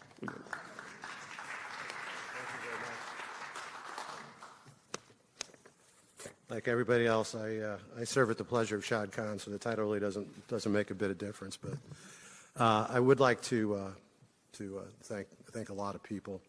First, Steve, it's been a pleasure working with you, which has been more than 2 years, and a lot behind the scenes. And you know, we were very thankful for the relationship we built with Scott Strickland and the rest of the University of Florida team, and they were along through this whole process as well. And this is as much for the elected officials, like I mentioned to both of you downtown. The decision you made to invest $400 million in upgrading Camping World Stadium helped deliver this day. There's no question about it. So if you're thinking about the return you're getting on that investment, it started a long time ago, but this will be a shining example of what that type of investment can bring back to your community. So Mayor of Orlando, Mayor Dyer, thank you very much. Mayor of Orange County, Mayor Demings, thank you very much for helping make this possible. And again, Mayor Deegan's with us today, and Donna, thanks. You know, there's a lot of people who made this day happen. If it wasn't for the fact we were building the Stadium of the Future in Jacksonville, we wouldn't need a place to play in 2027, and you were instrumental in making that happen. We're very thankful, along with Shad's incredible financial commitment.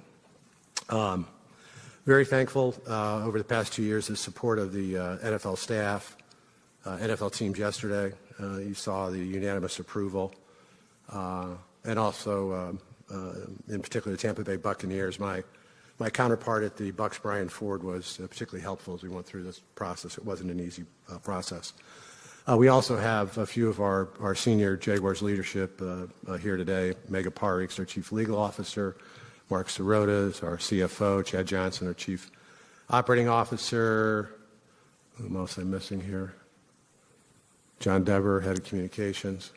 I think that's it. But they're the ones that have been doing all the work. So appreciate Steve and I getting the opportunity to come up here and act like we did this. And it was really the folks behind the scenes that did it. So, as you know, this one-year relocation is necessary due to the construction of the Stadium of the Future in Jackson. We are fortunate to have found a temporary home that is in close proximity to Jacksonville, an NFL-ready stadium, a strong NFL market that is also one of the world's top leisure destinations, and community and political leaders who understand the power of the NFL and the positive impact it can have on a community and its residences.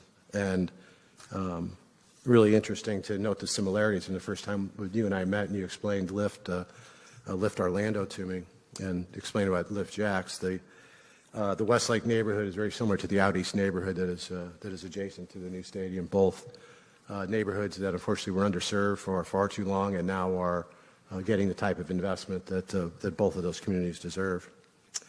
And finally, there's our owner, Shad Khan, who insisted on a solution where the Jaguars would feel at home and welcomed by the community. We feel that here. And we have found that home here in Orlando and Central Florida. So we are very, very thankful to be here today. Again, just like Donna Deegan, if it wasn't for the hundreds of millions of dollars that Shad and his family are committing to Jacksonville, we wouldn't be here today. So with that, it's my pleasure to introduce the owner of the Jacksonville Jaguars, Shad Khan.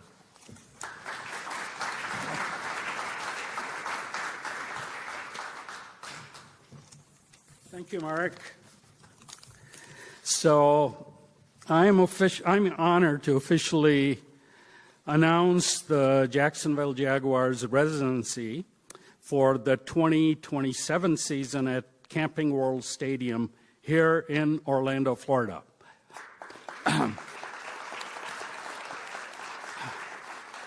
So we've got a strong connection. I mean, we raised our family pretty much here in Orlando because from the time they were young, they never wanted to go anyplace else. So my wife and I spent 3 weeks pretty much every year in Orlando with our kids. And so it has a special meaning, obviously beautiful day and beautiful building here, quite an inspiration for us to be here.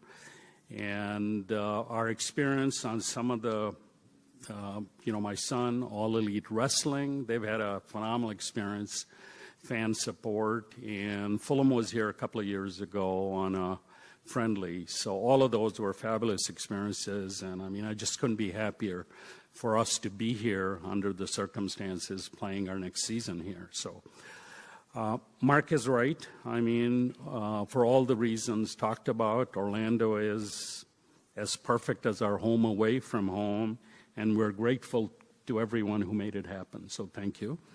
And our mayor is here following us, so which is awesome to have Donna here. And I think all of you know that when an NFL team has to find a temporary home, when it happens, the league is obviously very, very careful about getting everything right.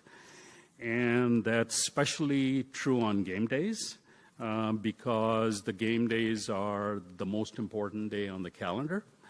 And we want everything to be perfect on game days for the players, officials, fans, sponsors, broadcast partners, and many more. So when you think about getting all that perfect while you're playing your home games on the road for a season, you can understand the league's insistence that everything must be right. So, and I believe the league got it right yesterday with the unanimous approval of Orlando as our home here next year in 2027. So I do want to thank Commissioner Roger Goodell and the other 31 owners. Obviously, we were sold on Orlando from day one. And the Tampa Bay Buccaneers in particular for their support in really making all this happen, along with all the people who are here. Obviously wouldn't happen without you. So we look forward to getting to know you better and for our cities to get closer for the months and years ahead. And thank you very much for being here, and go Jags.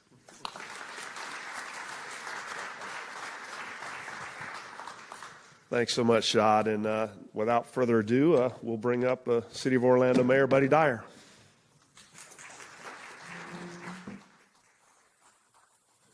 Thank you, Steve. It's awesome. We say around City Hall when we have days like this, these are the days that we live for. So this is one of those days that we will remember forever in the City of Orlando. And it's great to be here along with Mayor Demings and 3 of our commissioners, Commissioner Sheehan, Commissioner Ortiz, and Commissioner Chapin. And it is wonderful to have the mayor of Jacksonville here with us, Donna Deegan. So welcome to the Dr. Phillips Center. And you're probably jealous that I just introduced half of my city council. The mayor has 19 city council members, so a little more to corral than just the 6 of you guys. We are thrilled to host the Jaguars in 27, and it's a historic opportunity that we will in no way take for granted. So I want to thank Shad and Mark and the entire Jags organization, and of course the NFL as well, for their confidence in knowing that Orlando can host big events. We kind of consider ourselves an NFL city because we've hosted so many Pro Bowls, but we've never hosted a regular season NFL game. So we are really happy to do that, and not just one game, but somewhere between 6 and 8, I guess, something like that. But deep playoff run with home games. But one thing that we're deeply proud of is that we are the nation's premier sports destination. So we host just about every type of event that you can think of. Just last night, we had an international friendly soccer match while also hosting the Magic Home game at Kia. And often, not regularly, but often we've had events in the stadium, in the soccer stadium, in Kia, and Broadway here at Performing Arts Center all in the same night. And that's all within a mile and a half in our sports and entertainment district. And oh, by the way, you can buy a chicken or a duck along the way too. We have an old feed store that is still around, and I like to brag about that, Mayor Deegan, that you probably can't buy a chicken or a duck within a mile of your city hall. But Orlando is also filled with football fans, the one with a football like this. We're also soccer fans, but I guarantee you we'll be here in full force for the Jags, just like we are for our bowl games and the Florida Classic. We also know that sporting events drive economic growth by bringing even more visitors. And I am so proud of our community, the way we come together. So I feel like I'm just talking to you, Mayor Deegan. But we are noted for partnership and collaboration. That's in our DNA. And now I feel like we're partners with Jags, partners with Jacksonville as we go through this endeavor. So I want to thank Mayor Demings in Orange County, Steve and his team at Florida Citrus Sports, Alan Johnson and his venue staff. Alan, wave so that these guys know who you are. He's going to be very important to you over the course of the next year. And, of course, Visit Orlando. And Steve mentioned the additional investment that we're making in Camping World Stadium. As part of our original venues deal, we redid the entire lower bowl, and now we're coming back and addressing the upper bowl and some of the concession areas. So in my notes is to say something about the Duval call and that I don't know how to do it yet. I'll learn it at some point, so I'm not going to attempt it up here today. But I can promise you we will be welcoming hosts to the Jags fans, and we are looking forward to 27. Thank you.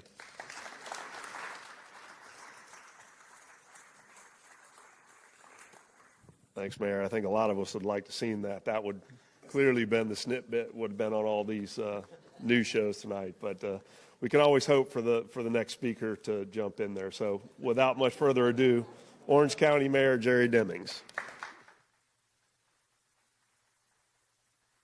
Not sure what Steve meant by that, but it is my honor to welcome all of you here to my hometown.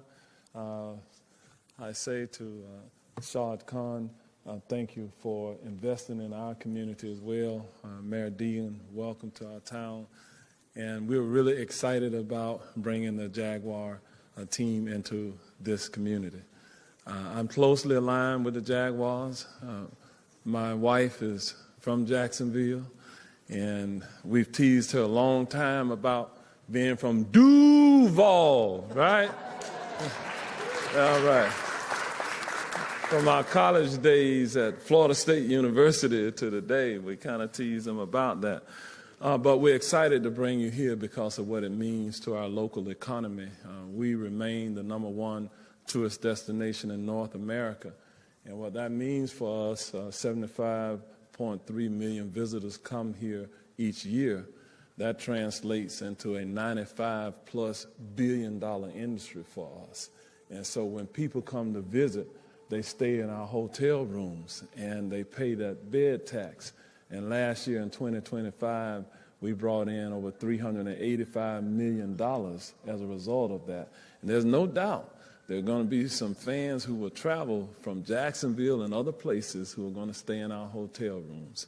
Because of those dollars, we have been able to invest the $400 million into the renovation of Camping World Stadium that Steve talked about. In addition, we've been able to invest some of those dollars in this very facility where we are today, the Dr. Phillips Performing Arts Center. So it's a return on our investment that we're looking for. In addition, Orange County approved $11 million of our tourist development tax receipts to help bring this game, to solidify bringing this game into this community. And so we're really excited about the winning prospects while you're here playing in our community. As a former football player, I look forward to the NFL football games myself. All of my sons play football as well. They are Jacksonville Jaguar fans, and so that is our family. I do want to recognize Steve Hogan and the Florida Citrus Sports for their vision and their unwavering focus in bringing professional football here to our community. He's worked with a number of people in this community, and even the Greater Orlando Sports Association is making this one of the premier destinations for sports anywhere in the world, and we're excited about that. So as we move forward, we look forward to a wonderful season. Mayor, in 2027, I will have sunsetted. I'm in my final term as mayor here within Orange County. I leave office in December of this year. But I promise you this, I'm going to be at those football games no matter where I am, and I'm going to be there with my bride and my family, children and grandchildren. We're going to be there cheering you all on. So thank you so much for what you're doing and the decision you made. Thank you, Mayor. And if you don't mind, we'd love to have Mayor Deegan come up and offer a few comments. So please welcome Jacksonville Mayor Donna Deegan.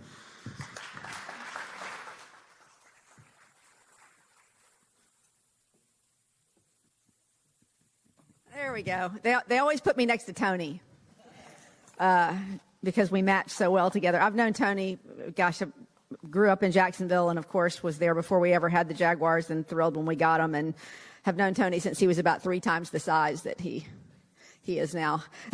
But love having Tony as part of the team again, and it's been such a wonderful part of being a Jaguars fan these last couple of years. But what an exciting day for Jacksonville and for Orlando and for the Jaguars. I just have to start out and be clear about one thing. I've heard a little talk since I got here. A couple people came up to me and said, there's been some talk that we really can't use the Duval cheer while we're here. It has to find something like orange or something like that. That's not happening, okay? That is a non-negotiable. Duval has to stay with the accent on the Duval. Got it? Okay. So we'll teach you. We'll have Coach Cohen come up and teach everybody how to do the Duval cheer. It'll be great. But don't get any crazy ideas here, Orlando. We love you. You're our neighbor. We appreciate you. We're Southern through and through, and we like to share. But in a year, after 27, they're coming on home. They're coming back down 95, back to Jacksonville. We got them for 30 years at least, right? So, but thrilled to share them with you, and thrilled to partner with you for this wonderful opportunity. This truly is a win-win for both of our cities. You know, Orlando experiences, our team, our fans, our tremendous economic impact. The Jaguars fan base is just going to continue to grow. We've grown them in London. We know we've got plenty of fans here. We know it'll continue to grow, and that's a great thing for us in Jacksonville. Perhaps maybe, you know, Mayor Demings would share some of that bed tax with us a little bit. We'd love to have some of that as the fans continue to come on up to Jacksonville for future years. But I want to really say thank you to everybody that's here today. Obviously, Mayor Dyer, Mayor Demings, Steve Hogan, and the Florida Citrus sports team for really hosting our wonderful Jaguars and here at Camping World Stadium during the 27 season. Also, of course, want to express my gratitude to Shad Khan for the tremendous investment that the Jaguars have made in Jacksonville, hundreds of millions of dollars to make our city better. And as Steve mentioned earlier, that incredible, in addition to the fact that they've committed to Jacksonville for 30 years, that incredible $300 million community benefits agreement for Out East, which, and really other parts of our city too, our riverfront, homeless initiatives, workforce development. It's been an incredible partnership, and we are so grateful for that commitment to Jacksonville. Those dollars go to critical services, affordable housing and homelessness and such. But Orlando is certainly a place that understands the power of professional sports. What they can do for a city's pride and economy. And I guess I'm saying this as much for the folks back in Jacksonville, and I know you all know this. We've already heard so many of the stories about that. But the fact that this city invested $11 million to have a season of Jaguars football here should tell you a lot. The fact that they spent $400 million to renovate the stadium, this is a big economic impact for any city. $25 million a game. $160 million a year is what they are suspecting the economic impact is going to be for this. And I want everybody to keep sight of that. It's a really big economic impact for any city. And so we're grateful to share that with you. And we're grateful to partner with you. And I very much look forward to coming down here for every single home game. And again, teach you all how to say, want to say it with me? Duval. There we go. I know you can do it. So thank you very much. Grateful for the strong partnership and look forward to seeing you all in 27. Go Jags. Stay up here for a second. Okay, sure. So here, as we close out, we're going to do a couple of photos up here first, and then I think there will be some availability here for some one-on-ones. I did want to call out one more member of the team here, Tony Baselli. You heard his name invoked a couple of times. So USC great, right? And Pro Football Hall of Famer, a pretty doggone big accomplishment. But Shad, in his infinite wisdom, I guess, right? You're up there blowing it so bad in the TV booth, right? Being a personality, you got to come down and be our leader of football operations. And I guess a 13-4 season. So I think the pressure's on Tony really that by the time we get here, we're going to be well deep into the playoffs and hosting all. I know we want to have a Super Bowl in Jacksonville at some point. So, but anyway, Tony, the pressure's on, and we look forward to having you here. And thank you for being here as well today. So a couple of photos, I think, first with this group, and then it'll just be, I think, the mayors and all, and then one-on-ones, right? So, yeah. Step on.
mic check for Shane. Shot check. You want mic check? Do you have enough space? Everybody here's Orlando. Jacksonville. I'm not pushing you out. I'm not standing there. Okay. All right. Make your toe shirt. See a lot of teal coming out here. Keep that chest open. Yeah, what are we gonna do? We can move this instead. You guys about ready to go? Yeah. Mark, 2 minutes. Alex. Yes. We have MLB $5.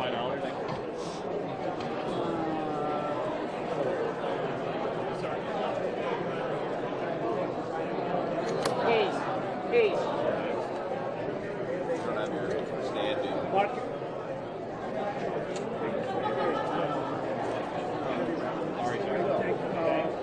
Okay, everyone. So this is almost everybody here is from Orlando. I think we've got one Jacksonville meeting here. So we're going to go about 5 or 7.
This is Artemis Launch Control. We are currently 6 hours and 38 minutes and counting from the opening of today's launch window for the Artemis II mission.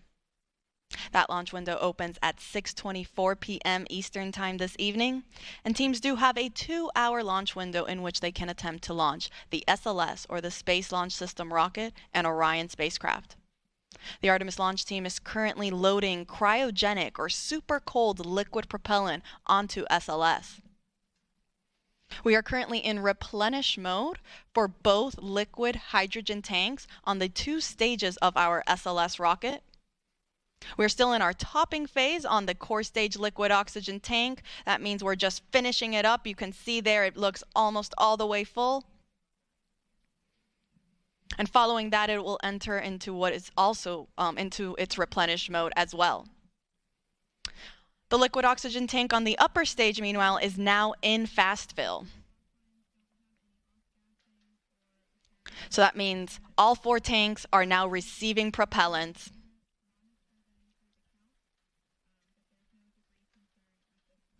Following fast fill on the liquid oxygen tank for the upper stage, teams will perform that vent and relief test that they also did for the liquid hydrogen side on the upper stage. This test is again just to test the relief capabilities to make sure that the upper stage can handle the pressure that will be introduced at liftoff and during launch. Following that, it will then enter topping and will then go to replenish mode as well. Once we are in replenish mode for all tanks, that'll be the signal to the launch team to tell our astronauts that they are ready to start heading out to the launch pad and get on board their Orion spacecraft. Now, Artemis II is a test flight, and it is NASA's first Artemis crewed mission. That means this will be the first time that our astronauts, our Commander Reid Wiseman, pilot Victor Glover, and mission specialists Christina Koch and Jeremy Hansen, they will be the first to experience launch and flight atop SLS.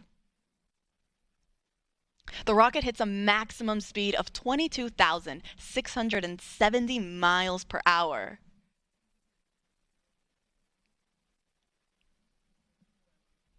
And our astronauts will get to experience the entire ride.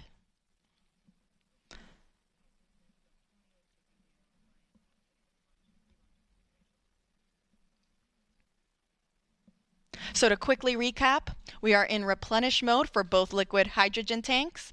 We are in topping, meaning we are finishing up loading liquid oxygen on the core stage. That is the first stage of the rocket.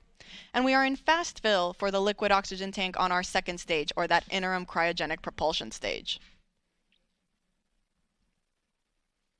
I'll report out once we have also entered replenish mode for the core stage liquid oxygen tank.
This is Artemis Launch Control. We are currently 6 hours and 22 minutes and counting from the opening of today's launch window for the Artemis II mission. The launch team is currently in the process of loading cryogenic or super cold liquid propellant onto the SLS, or the Space Launch System rocket. We're currently in replenish mode for both liquid hydrogen tanks on both the first stage and the second stage of the rocket. And then on the liquid oxygen side, we are in fast fill for the liquid oxygen tank on the upper stage. And then we are getting ready to get into our replenish mode for the liquid oxygen tank on the core stage. We are still in that topping phase, finishing loading the propellant tank to 100%, at which point then teams will transition into replenish mode as well, which just means that we are going to constantly be replenishing these tanks at 100% level. Now today's launch window opens at 6:24 p.m. Teams do have a 2-hour launch window, which means if we don't launch right on time, they do have an additional 2 hours in which they can attempt to launch. For those of you just joining us, NASA will be providing 24/7 live coverage of this entire mission, starting with our propellant loading operations that are currently underway. Thank you so much for everyone that's been following along. Our live launch coverage of Artemis II will continue right here, beginning at approximately 12:50 p.m.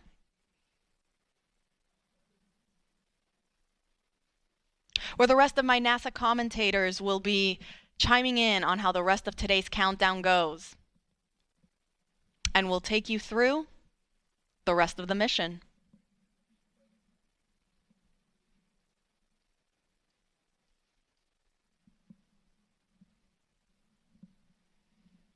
Now, Artemis II is a test flight. It will be the first mission that sends astronauts on board SLS and Orion. You can see a photo on your screen there of our Artemis II crew. We have our Commander Reid Wiseman on the right-hand side. Then we have our 2 mission specialists in the middle, Christina Koch, and then Canadian Space Agency astronaut Jeremy Hansen. All the way on the left is our pilot, Victor Glover. All 4 of them woke up not too long ago at around 9:25 a.m. this morning. Not a terrible wake-up call. In that time, they've been getting ready, having breakfast, getting some briefings.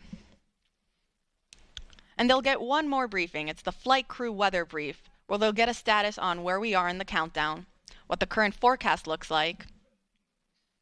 Following that brief, they will then start their suit-up operations before they go out to the launch pad and board their spacecraft.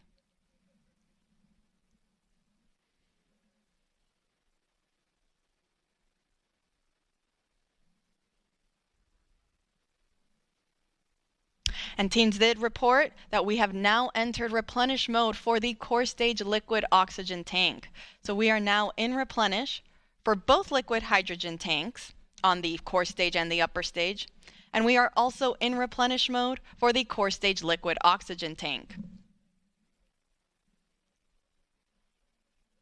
On the upper stage liquid oxygen tank, meanwhile, we are still in fast fill.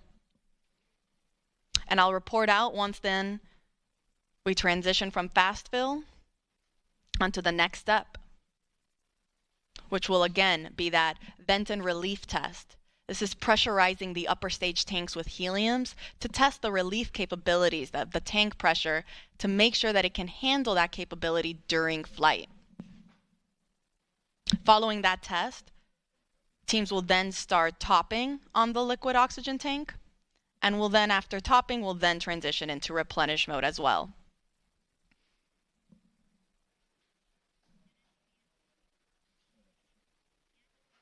I'll report out when that's underway.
This is Artemis Launch Control. We are currently 6 hours and 8 minutes and counting from the opening of today's launch window for the Artemis II mission.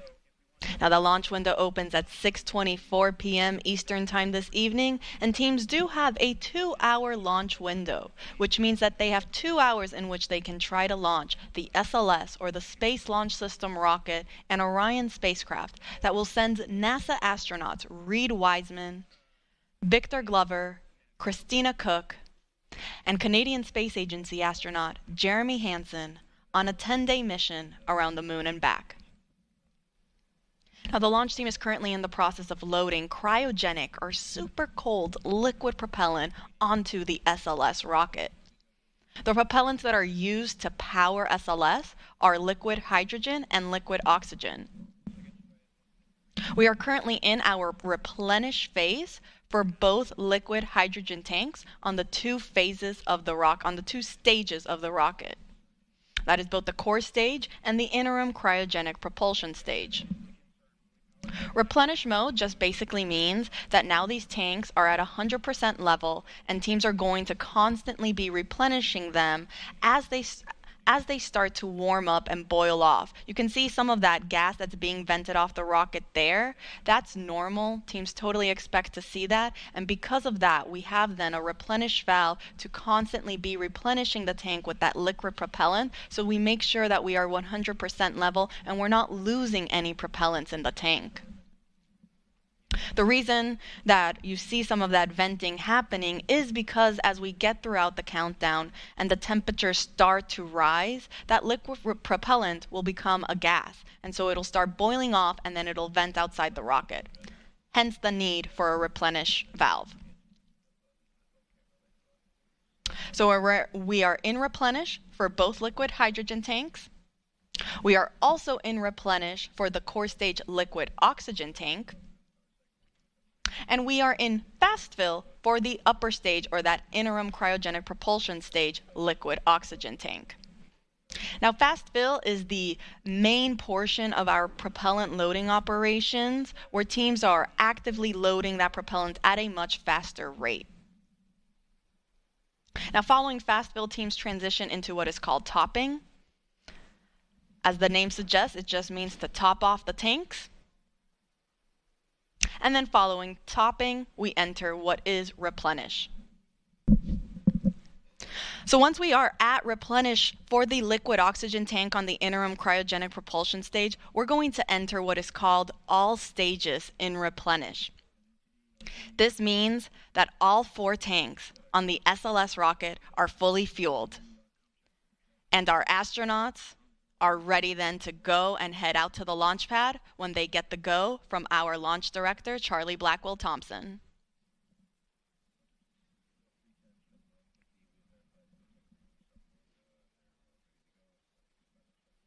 Now, coming up shortly, our astronauts will be joining in on a flight crew weather brief with our launch director, as well as with the flight director in Houston and the launch weather officer. They'll provide a quick status on how the forecast looks for the rest of today's countdown, as well as where we currently are in our countdown operations.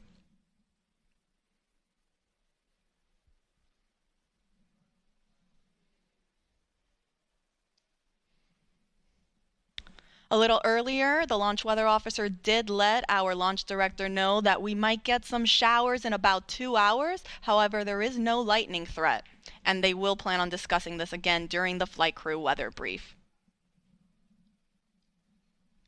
Currently, teams are forecasting 80% go for weather conditions. We are in replenish mode for both liquid hydrogen tanks.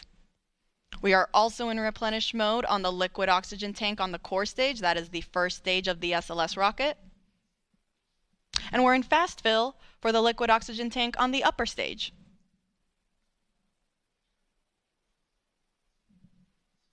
I'll report out when we have transitions from fast fill and onto topping.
This is Artemis Launch Control. We are currently 5 hours and 42 minutes and counting from the opening of today's launch window for the Artemis II mission. That launch window officially opens at 6:24 p.m. Eastern Time, and teams do have a 2-hour launch window, which means that they have additional opportunities if they don't meet the beginning of that window. Now joining me is Artemis Launch Director Charlie Blackwell-Thompson. Charlie, thank you so much for taking the time to speak with us today.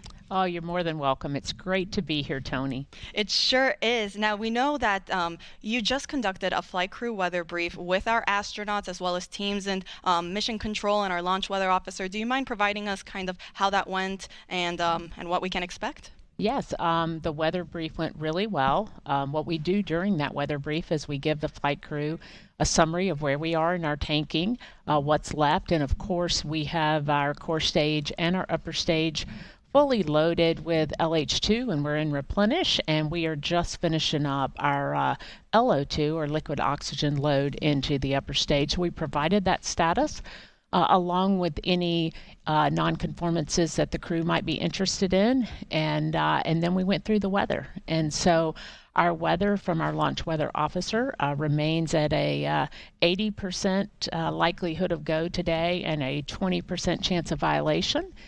We are watching some precip that is making its way toward the pad, but we expect that that is going to dissipate as we get closer to the opening of our window. So really good to hear the crew's voices and to talk through a day of launch ops. You know, it's something that we simulate, but there's nothing like the real day.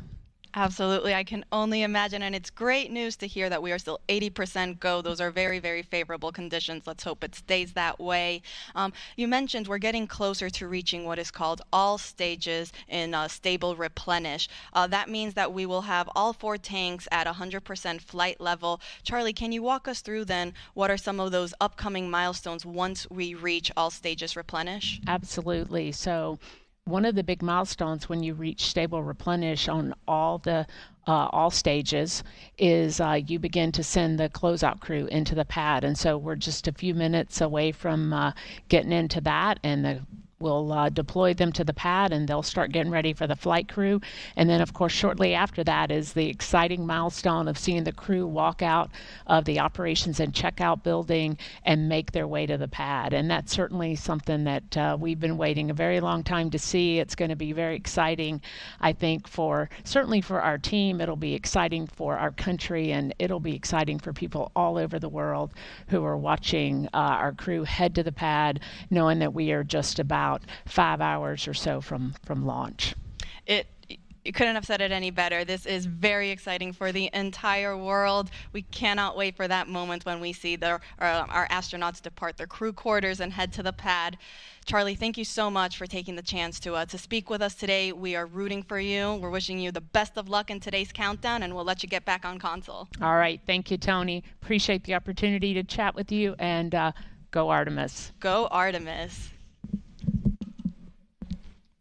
All right, so to quickly recap, we are in replenish mode for both liquid hydrogen tanks, and we are getting ready to also hit replenish mode on the liquid oxygen tanks for both of those. We will report out when that is underway.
This is Artemis Launch Control. We are currently 5 hours and 37 minutes and counting from the opening of today's launch window for NASA's Artemis II mission. Now, the launch team is currently in the process of loading cryogenic or liquid propellant onto the SLS rocket. You see our launch team there in Firing Room 1, and you actually can see our NASA administrator, Jared Isaacman. He just joined the room to greet our launch director, Charlie Blackwell Thompson, and our assistant launch director, Jeremy Graver. Now, to quickly recap, we started our propellant loading operations at 8:35 a.m. Eastern Time. That was after we had chilled down the core stage systems lines, and after we had been given the go from our launch director to start our tanking operations. So after 8:35, we started again slow fill. A little bit after that, at 9:25, our astronauts got their scheduled wake-up call. Following slow fill on the core stage, we then transitioned into fast fill. Once we were in fast fill for the core stage, we then started our upper stage loading operations. We started first with hydrogen. Started chilling down the liquid hydrogen tank on the upper stage at roughly 9:36 a.m. and then we got into fast fill at 9:51 a.m. Following that, we entered then our topping phase on the core stage liquid hydrogen tank. Topping refers to finishing off that last little bit to get to 100%, and then we transitioned into replenish. We did the same thing for the core stage liquid oxygen tank, as well as for the liquid hydrogen tank on the upper stage. Now all that's left is to enter replenish mode for the liquid oxygen tank on our upper stage, and we will enter what is called all stages replenish. This means that now all 4 tanks will be at 100% level.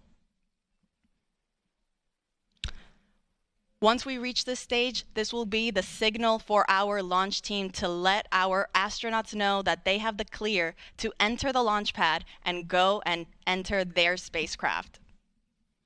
As a reminder, NASA is providing 24/7 live coverage of this mission. We started this morning at 7:45 a.m. and ran you through our tanking loading operations, and we will continue to do so throughout the rest of today's launch countdown. We will be beginning our live coverage in just a few minutes for that launch, and the rest of our commentators will make sure to take you along through today's countdown. You can see on your screen there how to watch.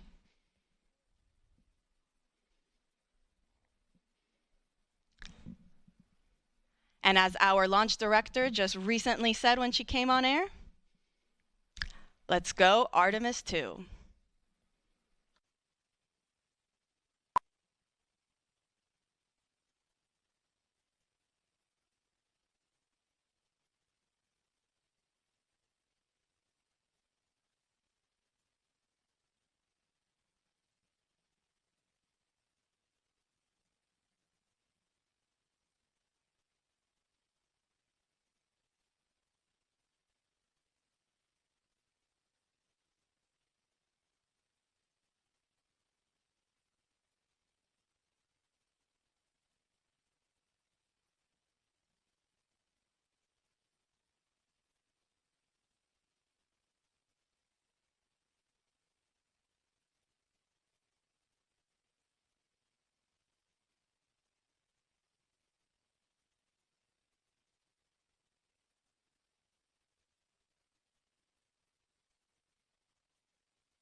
setup, huh?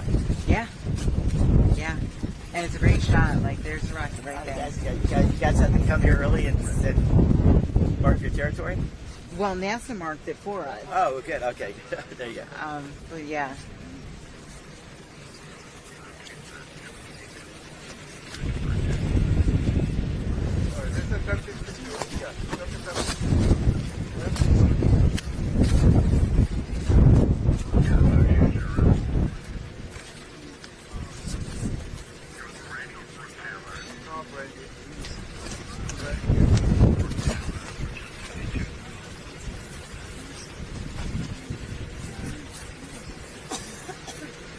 I just spent the bureau.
Come in.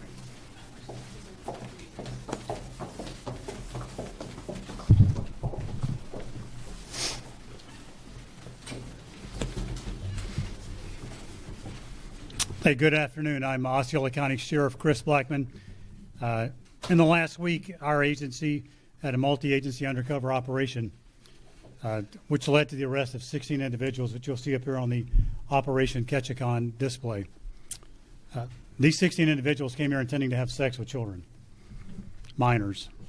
Yesterday in Tampa, Governor DeSantis signed new legislation to strengthen protections for children and increase penalties for sexual offenses. These 16 suspects up here on the board contacted minors, sent explicit messages, and arrived at designated locations, all with the intent expecting to meet children to have sex. All 16 were safely taken into custody. Let me be clear, we are actively pursuing those who prey on our children. These 16 are not the last. I wish I could report to you that this was the end of the line, but it is not. This operation involved many agencies, including the Osceola County Sheriff's Office, St. Cloud Police Department, Kissimmee Police Department, Polk County Sheriff's Office, Orlando Police Department, Orange County Sheriff's Office, and our federal partners. Our mission is nothing more than to protecting these kids from these predators that are seeking them. The suspects came from various backgrounds, proving that this evil can hide anywhere. Each faces serious felony charges, including attempted sexual battery on a minor and solicitation with a minor, which means they could face decades in prison and lifelong sex offenders registrations. We have strong evidence, including chat logs, travel records, to think anyone about harming children. We are watching you. Let me be clear, perfectly clear. We are watching what you are doing. There is nowhere to hide on the internet. If you make a move to harm one of these children, we will track you down. We will not stop until every predator is removed from society and our streets and our communities. These arrests are just the beginning. I'm going to talk to the parents, and I need you to pay attention, parents, please. Be vigilant with your children. Talk to your children about the dangers of online gaming platforms, cell phones, chat groups. The Attorney General here filed lawsuits back in end of 25 and 26 against Roblox. It's one of the places where they're preying on children. It's a predator's stomping grounds to go looking for. It's where they hunt. If you have any information about child exploitation, please contact the Osceola County Sheriff's Office, or you can contact Crime Line. These arrests eliminate the threats of these 16 people from our communities and protect potential victims. Unfortunately, this is not the end of the exploitation of children. Parents, you must be vigilant about your children's safety. The Attorney General will continue hunting down those who wish to harm them, as will the Sheriff's Office. I want to thank the dedicated members of all the agencies involved in this ICAC operation. Our work is far from over. Far from over. If you hunt our children, you will become the hunted. The hunter will become the hunted. And I promise you, from the Attorney General, the Governor, my standpoint as Osceola County Sheriff, this is all hands on deck for this. Florida Attorney General James Uthmeyer is taking significant legal action against Roblox Corporation, which I mentioned earlier, for the hunting ground for sexual predators targeting children. At this time, I'm going to turn it over. It's my honor to introduce a dear friend and the advocate for children and against any crime in the state of Florida, quite honestly. Dear friend, Attorney General of the Law and Order State of Florida, James Uthmeyer.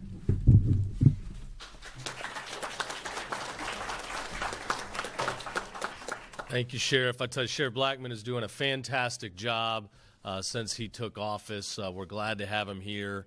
The families, here in the Orlando area are blessed to have somebody that's working night and day to fight crime and keep our streets safe. So it's great to be here. Thank you, Sheriff. I want to thank Chief Gerke from the St. Cloud Police Department, Chief Broadway from Kissimmee PD for being here, our federal partners from Homeland Security, our prosecutors and our Office of Statewide Prosecution, the investigators, the ICAC team, everybody coming together to do the most important thing, which is protect our kids. That right there, that is the greatest threat to our families here in this state. That is pure evil. These 16 individuals that have been arrested, and we also have operations in other parts of the state today that have led to 30 more arrests. They're going after our kids. These people, they're talking online, on social media apps. They're communicating with what they think are teenagers, and then they're going to try to meet up with and have sex with little kids. That is pure evil. And we will stop at nothing to keep finding every single one of them. And we will prosecute them to the fullest. And we will call for the longest sentences we can get. And as you know, here in Florida, we've been the first state to bring back the death penalty for child sex battery. We're likely going to have to go up to the U.S. Supreme Court to get that reinstated. There's been an old case that declared that unconstitutional. I think that interpretation was wrong. We are ready to fight that fight. When you take away the innocence of a young child, when you commit such a heinous act, you must face the full force of justice, full accountability. You need to meet your maker and atone for your sins. We can't do anything to help you here. So we're going to continue prosecuting these cases. We're going to work together with all of our interagency partners. That's what makes this so beautiful and fun. I hate that these guys are out there, but they are. And we're going to keep finding them. And it takes everybody working on the same mission, working to protect our kids. Here, I've been in office just a little over a year. And believe it or not, we have arrested over 1,400 child predators, which is a big record here in Florida. And people keep asking, do you think there's more predators today than there used to be? I do think with the dangers of the internet and pornography and, the temptations that are out there, you do see more people turning towards this sadistic, grotesque behavior. But I also think there was a lot going on out there before that we're just now shining a light on. We're utilizing technology. We're staying ahead of the criminals. We're able to detect a lot that probably occurred for many years undetected. So from the bottom of my heart, I thank everybody up here. They're doing the Lord's work. There's a reason why Florida's the safest state to raise a family. There's a reason why our crime rates keep going down. It's because we enforce rule of law, and we've got great law enforcement that knows we have their backs. When they bring in bad guys, we are going to prosecute to the fullest. I want to conclude by saying, we still have many judges in this state that don't take these crimes seriously enough. They say that a kid didn't actually get hurt, so they hand out lighter sentences for some of these people that are soliciting and traveling to sleep with kids. They hand out lighter sentences for people that are purchasing and sharing thousands or millions of files depicting child pornography. That is wrong. This is just one slippery slope away from serious physical abuse that children will never recover from. We have to hand out long sentences. And where judges don't want to do that, where they want to allow evil back on the street, we need to hold them accountable. Yesterday, I joined the governor in calling for the impeachment of a judge up in Tallahassee, Tiffany Baker, who allowed released on his own recognizance an individual who was sentenced by or convicted by a jury of trying to sleep with a child. A dangerous felon, a child predator, allowed to go free while awaiting sentencing. And during that time period, he killed a 5-year-old girl. This cannot happen. The judiciary does not sit up on this white ivory tower where we can't touch them. The impeachment provisions are in our Constitution here in Florida, just like you see at the federal level, and it's time we use those provisions. Here in Florida, we have Republican supermajorities in our legislature. If they can't impeach a judge who allowed a child predator to go free and kill a 5-year-old, who can? They have a job to do. I look forward to working with them to get that judge off the bench. Our kids are too important. Safety is too important. We cannot let that stand.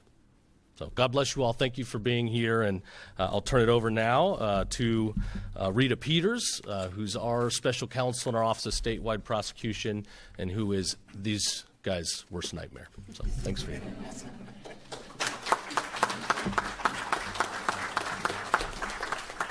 Thank you. I stand before you honored to represent Attorney General James Uthmeier because he has the mission that I have worked my entire career for, the mission to keep Florida safe and to keep our children protected.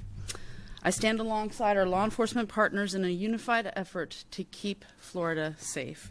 Protecting children is not just some campaign promise, it's a fundamental public safety responsibility. And individuals who travel with the intent to exploit these children pose an immediate threat to our communities. These traveling operations are proactive in nature, designed to intervene before a child is harmed, rather than responding after the child has been victimized. The purpose of these operations is to identify those who want to exploit our children, to apprehend offenders who will take substantial steps, such as coming to these operations with gifts, with condoms, and other type of matter to show their intent of having sexual activity with these minors. We're trying to disrupt their criminal conduct at the point where their intent becomes action. These investigations make clear that online exploitation does not remain confined to digital spaces because we are there, and it escalates often into real-world danger if left unchecked. These efforts depend on strong collaboration between local, state, and federal enforcement agencies, each contributing specialized expertise to the operation, and we're so thankful to be in lockstep with our law enforcement partners. This coordinated approach reflects a unified system where investigation and prosecution work hand in hand from the outset to have cases that are strong and have strong outcomes.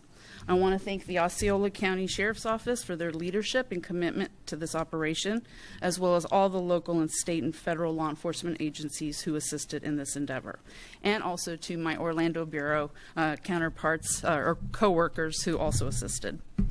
These operations are only possible through strong collaboration and professionalism and coordination that are demonstrated in this particular cases that we have here. They reflect a shared dedication to protect our children and hold offenders accountable.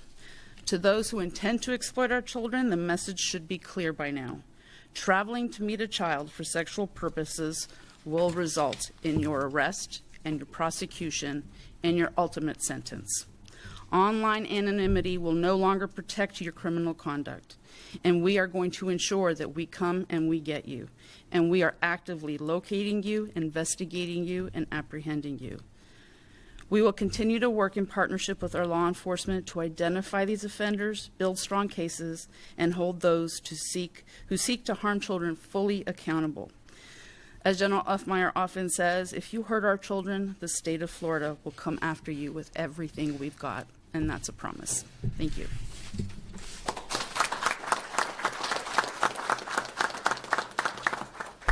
I want to point out a couple other facts about who's on the board here. One of these individuals is illegally in the country, shouldn't be here in the first place. You also have individuals that have been in employment in positions where they have a lot of interaction with kids. You've got a bus driver, a security guard, a guy that has worked at Disney World on property, engaging with a lot of kids. So this is a major wake-up call. It could be anybody. You don't know. So you as parents, as grandparents, you are the first line of defense to educate your kids, to make sure they're not talking with strangers. If they're talking to a stranger online, you have to assume the worst. These people are smart. They pretend to be children. They use fake photographs. We've gone after all these social media companies because they don't have proper age verification. They allow adults to come on, use fake names, use fake photos, and they'll spend weeks or months building a relationship with a kid, tying into insecurities and vulnerabilities, asking personal information, soliciting photos and videos, and then exploiting, threatening, and in the worst of cases, abusing our kids. That can't happen. It's not going to happen here in Florida. If you come after our kids, if you sexually abuse them, we're going to seek the death penalty where the law permits it, and we're otherwise going to lock you up for absolutely as long as possible, full stop.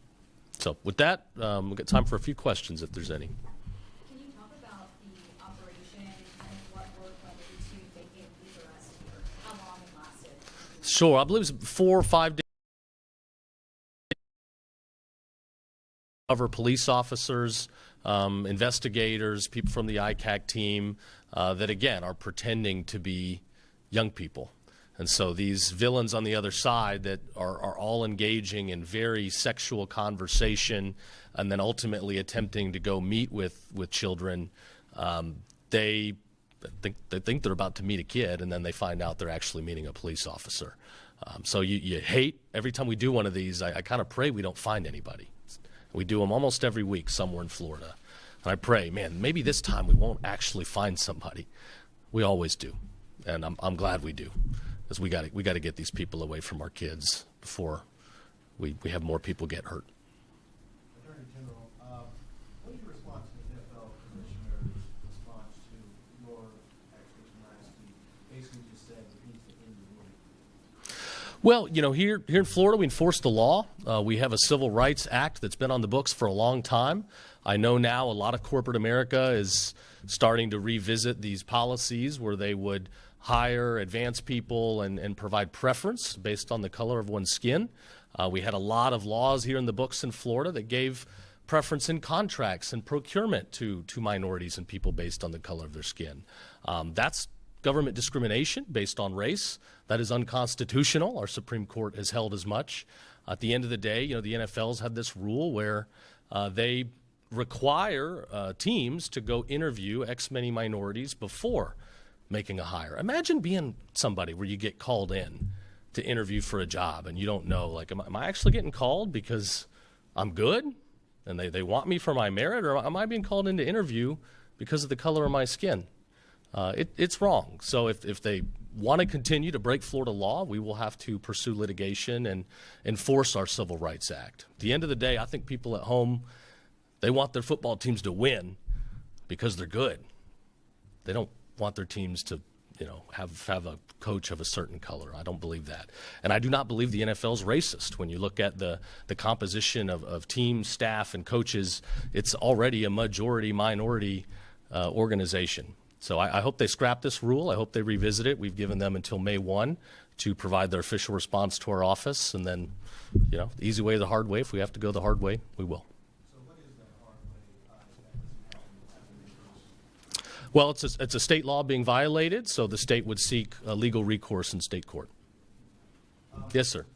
Let me spread around. There's some other questions. Yes, sir. Attorney General, can you speak to this being a multi-agency operation? Can we also expect any things similar to this in Oh, you better believe it. We're going to be out there hunting these people down. If you are a child predator, stay the heck out of Florida. I mean, don't do it in the first place, but you're a moron if you're doing it here, because we're coming for you. Something tells me these guys aren't the sharpest tools in the shed to be doing this in the first place. Yeah, the interagency aspect, best job. People ask me every day, what's your favorite part of this job? And it is the best job I'll probably ever have. It's getting to work with all these guys, getting to support them. Law enforcement, they put their lives on the line every single day for a lot of strangers, for our citizens, our families at home. And we got a good thing going here in Florida. You don't see the chaos and the turmoil and the tension between interagency, folks like you do in other states like Minnesota. Down here, we row in the same direction. We don't care about attention, pride. I mean, I'm standing up here, but God bless the people that are actually doing the hard day-to-day work, talking to these guys, having to review horrific imagery and a lot of the child predator cases, ultimately presenting them in court like Reid and her team do, and then putting them away. We just need our judges to step up and do their job. Do you know if any of these are repeat offenders? I don't know that answer. Do you guys know? I do not believe so. Oh, okay. Access to children, some of these individuals had a position where they had that regular access. How concerning is that? And do you know how long they may have had that access in those positions? A lot of this is still coming out in the investigation, so I can't go too far in detail. I just think it's a wake-up call that sometimes the pedophiles, these perverts, you wouldn't expect it. As a company, if somebody doesn't have a criminal record and if you're not aware of knowledge, you would not know. We were talking before we came in, some of our recent cases have involved some pastors or people that have, senior positions, even at churches around little kids. So you got to do due diligence, and I think the lesson for parents is don't let your kids be alone with strangers that you don't know, because you never know what could be happening. Hold on, go ahead. I'll come back to you, but let me spread it around. The bail system with these guys, how is it working with them? Are they all on bail right now? Some are. Now, we passed the governor signed a law yesterday that's going to prevent people that get sentenced that are dangerous from having bail. But if you're going to try to sleep with a child, you are a danger. You should not be on bail. So we've got to keep cracking down to prevent a lot of these dangerous people from being out on the streets. But yeah, it sounds like some of them probably are. Where does the funding come from? Funding comes from various different entities. You certainly have the operational funds at each law enforcement agency. We have ICAC funding that comes from the state. There's federal funding. There's also grants and things through a lot of our outside groups that we partner with. When we've been able to rescue children, we've rescued over 300 children in Florida in the last year that were previously reported missing. We worked with over a dozen nonprofit groups that help us to counsel, rehab, and take care of a lot of these kids. So it comes from many different places. Do you have one more? Yes. I think we had touched on it earlier. What are your thoughts on the Supreme Court denying the state's request for the execution of James Dunning? I think that individual did some pretty terrible things. I think he was on death row for a reason. We had a jury that gave him the ultimate form of justice, and that justice needs to be served. Obviously, I'm the chief legal officer. I respect the ruling of the Supreme Court. We'll continue to litigate. We'll continue to ensure that we're satisfying, all appeals and giving the process that's due. But I hope that we can carry out that execution before all is said and done. And it looks like the governor's got a couple more warrants on the way. I know that April 7th is that deadline. Do you think that would be done before then, or will it take some more time? I don't know at this time. Anybody else? Rita, you want to touch on this? We have a very robust victim services part of our office, as well as law enforcement and a lot of the non-governmental organizations that work with us, such as we have Raven, and then there's some other groups that work with our victims. And if it's a minor, it's usually services for the entire family, so that they are there to provide whatever the family needs, whether it's daycare, whether they need security, whether they need relocation, because that's allowed by statute. But our office does have victim services that kind of incorporates all of that. So. We'll conclude by saying, you know, sometimes you see this evil, you hear about these tragedies, and you just kind of, you know, you get down in the dumps. I certainly do, looking at the docket on my desk some days. I'm like, what are we even doing? You know, man is so fallen when you see this sinful behavior. And I think it's important, you know, to remember that the Lord already won the fight for us. We got to do the best we can in this world to get ready for the next. And I think going into Easter week, it's important to remember that. So God bless everybody. Have a safe Easter. Hope you spend time with family and, you know, get a little breather. God bless you. All right.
Thank you all for being out here. It's a great day for us. It's a great day for this team.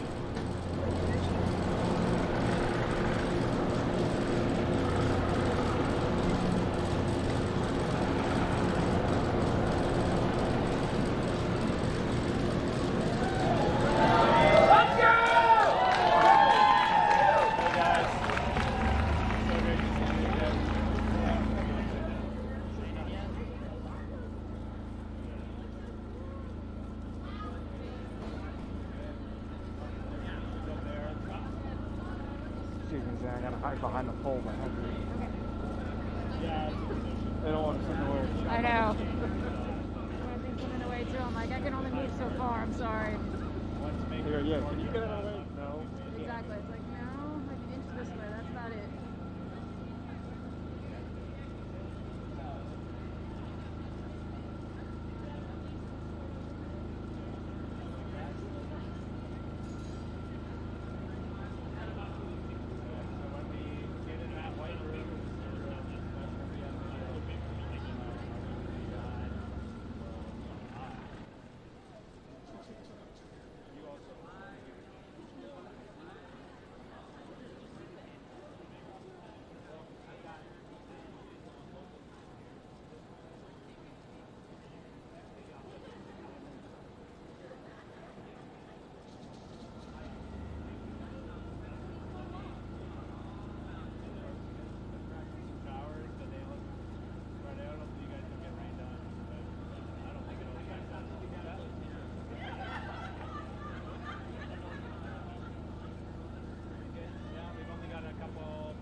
one of them put their hand in the glass.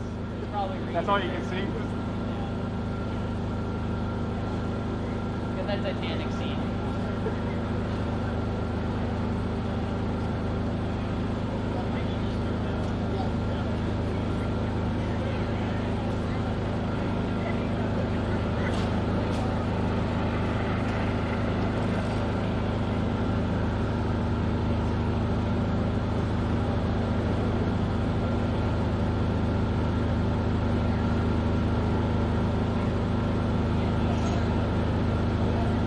Good.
Copy.